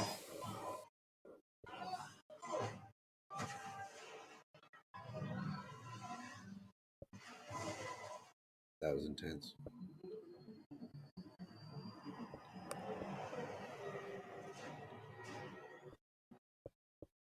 It's still kind of a bummer that Brandon Routh was originally supposed to be Ted Cord on Arrow, but then they, at the last minute, changed it to Ray Palmer. Because I feel like he definitely has the Ted Cord energy that I would expect. Yeah.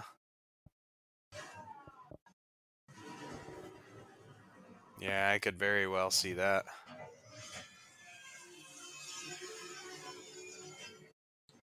See, but my thing is how his armor is like similar, but it's not the same because he doesn't have like Akaji. Yeah, I mean um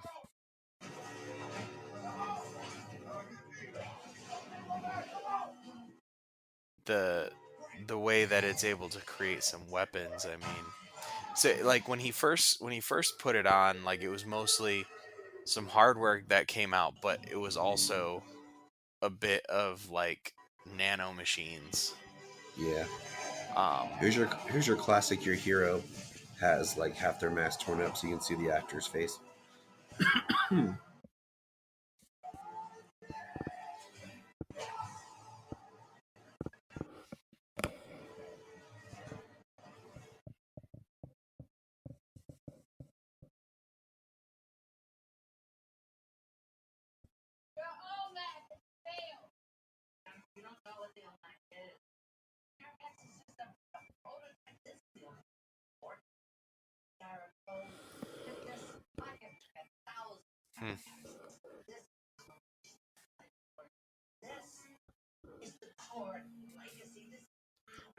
Like I think it's funny. Like the only she has the code. It's all in that one that one handheld device.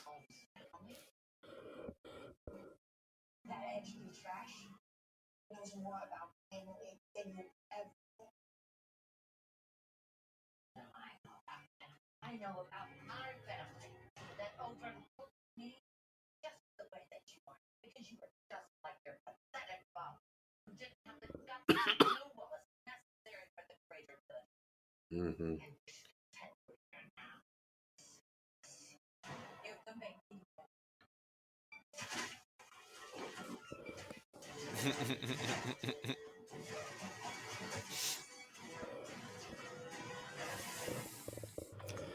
It's a hell of an invention. Uh-huh. I think Ted, he has this kind of spark of genius, but it's a very like fun, childlike minded too. That's why I think it makes it an interesting character. That's why I think Ralph was perfect for it, but then they made him Palmer. Stupid DC.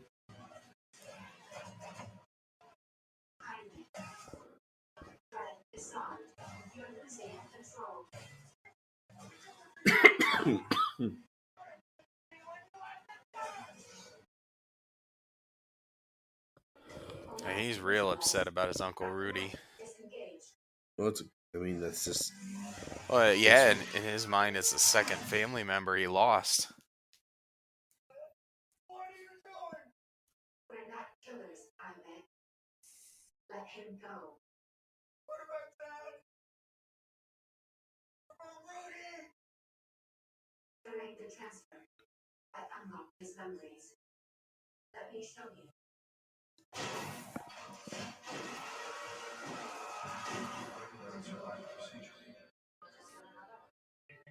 We'll just get another one. Sacrifices must be made. None of your sacrifices, that's for sure.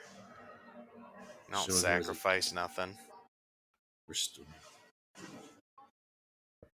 She'll sacrifice everyone and everything else around her. She won't sacrifice herself.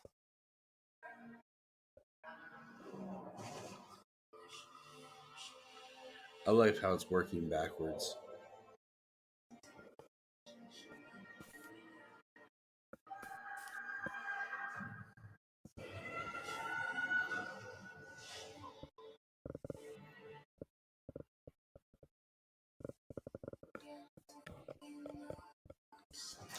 Yeah, that's just messed up stuff, like the privatization of war.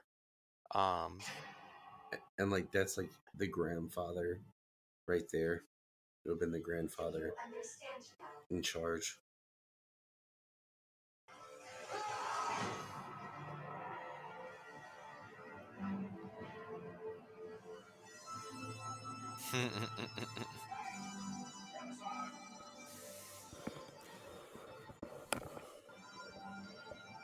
That'd be really hot where he's standing.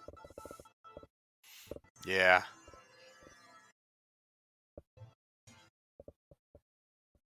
Yep, all that propulsion coming down.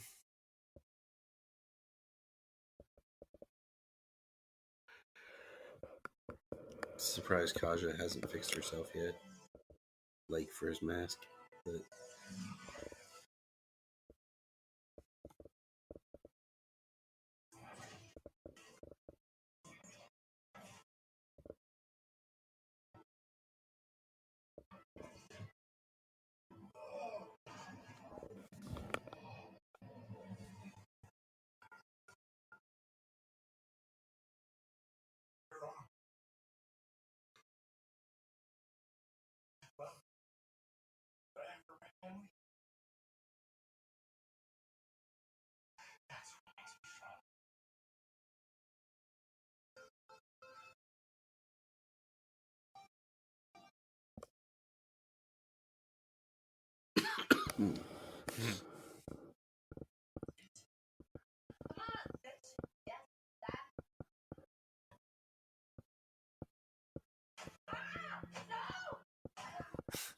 What have you done? It's the only copy of that I had. should have had the cloud. Right.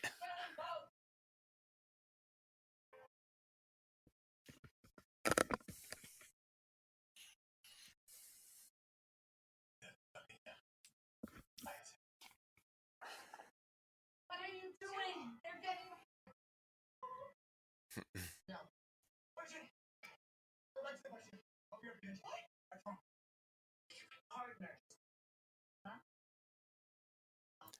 I love how afraid she is. Yeah. She's just trying to manipulate him more. Making promises that she doesn't care. I remember everything now.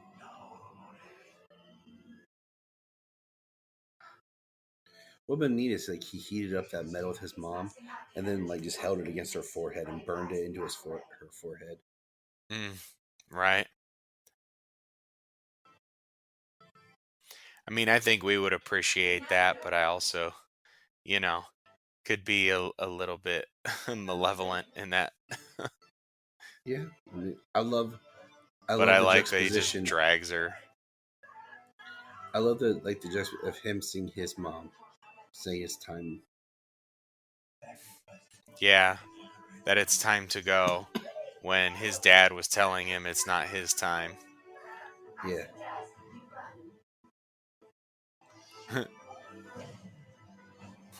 I suggest we run after I told you 10 seconds ago to start running. Let's say fly.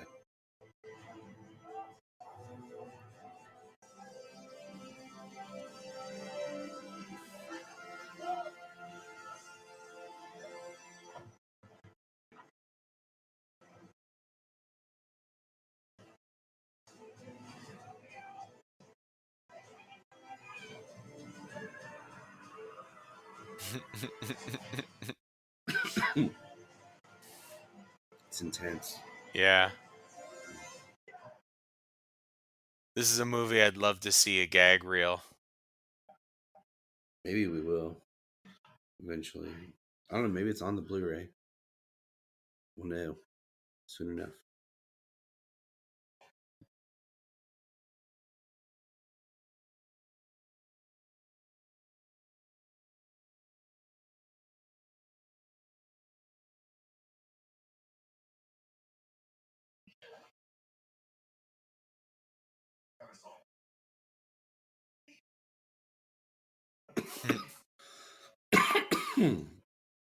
Rudy, thought you died.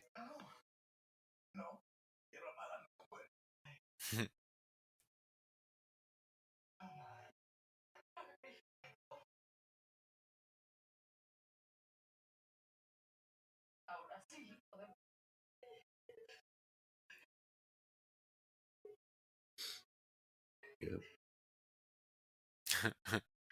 Yeah. I like that it's Nana that brings her in. Mm-hmm. It means more than if it was Jaime. Yeah. Yeah, she tells her to come in, and Milagro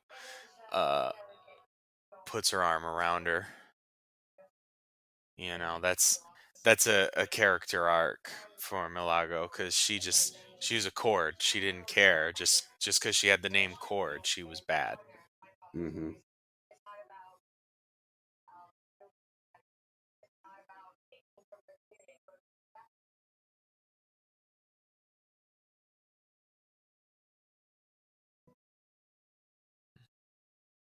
So I take it they came from the funeral. Yeah. Say they coming back home from the funeral.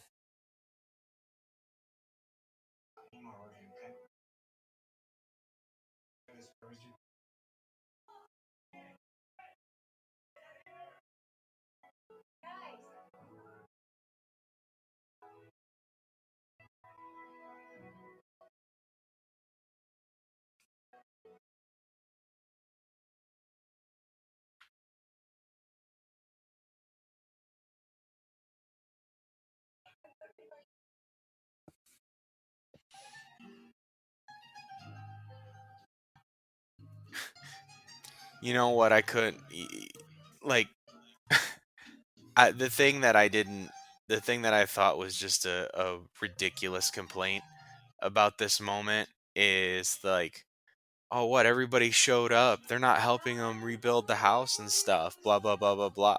I'm like, seriously? Like, what do you think? Like, they just came back from a funeral. Like, this is a memorial. Yeah, this Like, is to this. honor the dad. Yeah. Like this is just like, you know, when people bring you food at a wake or stuff, like they're having food after them, and then they'll start, you know, the house and everything. Like right now, it's like, this isn't the barn raising scene from Seven Brides and Seven Brothers. Good one. Good one.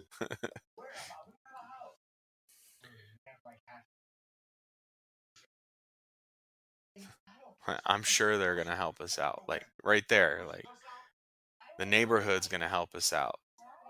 Jenny's right there. Jenny's gonna help you out. And she'll pay contractors to come get it done.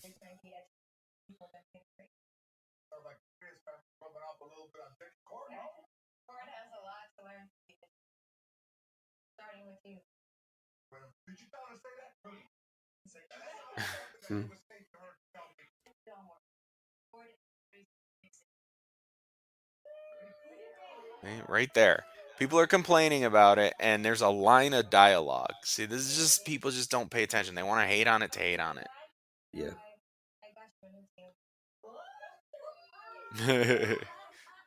Blue, a little on the nose.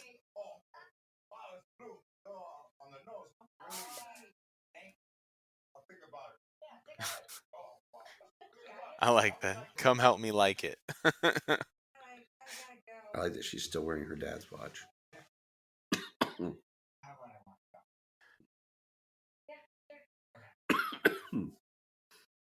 She's like,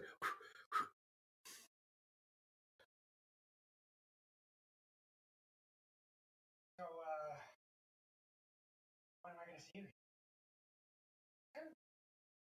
I hope. What are you guys? For my dad. I want to look at my mom's paintings again. I forgot how beautiful they are.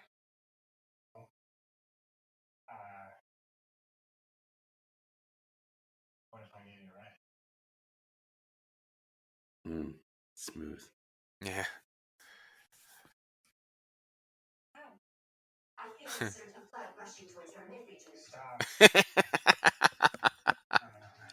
Stop.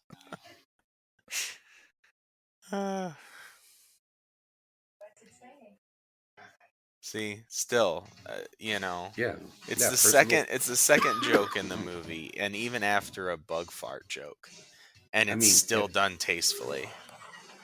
And right there, that could be metaphorical, you know, like, or that could just be he's transforming so he can, you know, fly her. But he just lost his outfit, so It was a nice outfit too. I know. I like that he's a known hero in that area. Like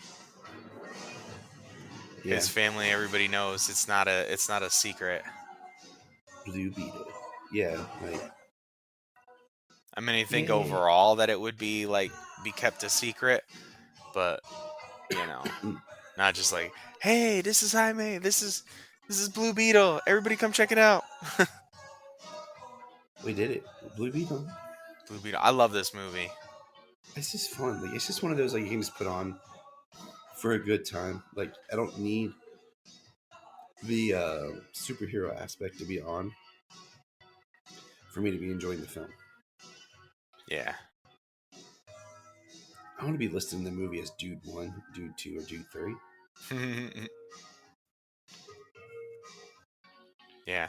I mean, not every superhero movie has to be a grand, epic Infinity War, Endgame, or Zack Snyder's Justice League. You know? You have the mini movies to build to that movie. Yeah. Because those movies have come out, it's like people can't enjoy these movies anymore. Yeah, and you know what I appreciate about this movie? I'll tell you in just a minute.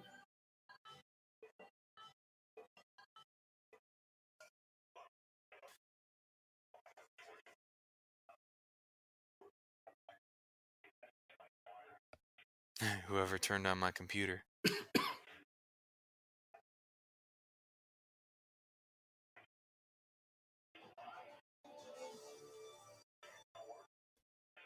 Ted Kord is alive. What I love is there's no other hero in this movie. Yeah. We talked about recently how it seems like every superhero movie, even if it's just your singular movie, they can't do a movie without having somebody else show up in it. And Blue Beetle just, showed us that you can't. Yeah. Well, heck, I mean, just for the sake of it right now, from things that we had spoken about on the Scooby-Doo Crypto 2 episode and the news there, the castings that we got castings for Superman Legacy, and they're kind of the castings we expect to see in a Superman film. But there's so many other characters from so many different realms of the DC universe all wrapped into one. It's and people were complaining about how bloated BVS was, and there was literally only a couple of people, mostly still people that Superman would interact with on a semi-normal basis. But that movie was too bloated compared to what's coming out. No, it's not. You can just see where some bias is, I agree. But that's Blue Beetle. That was our commentary. Everyone enjoy and have fun with the Reyes after having fun with your own family. Look up in the sky. We just want to say, if you've enjoyed this podcast, please check out other podcasts on the Press Play Podcast Network.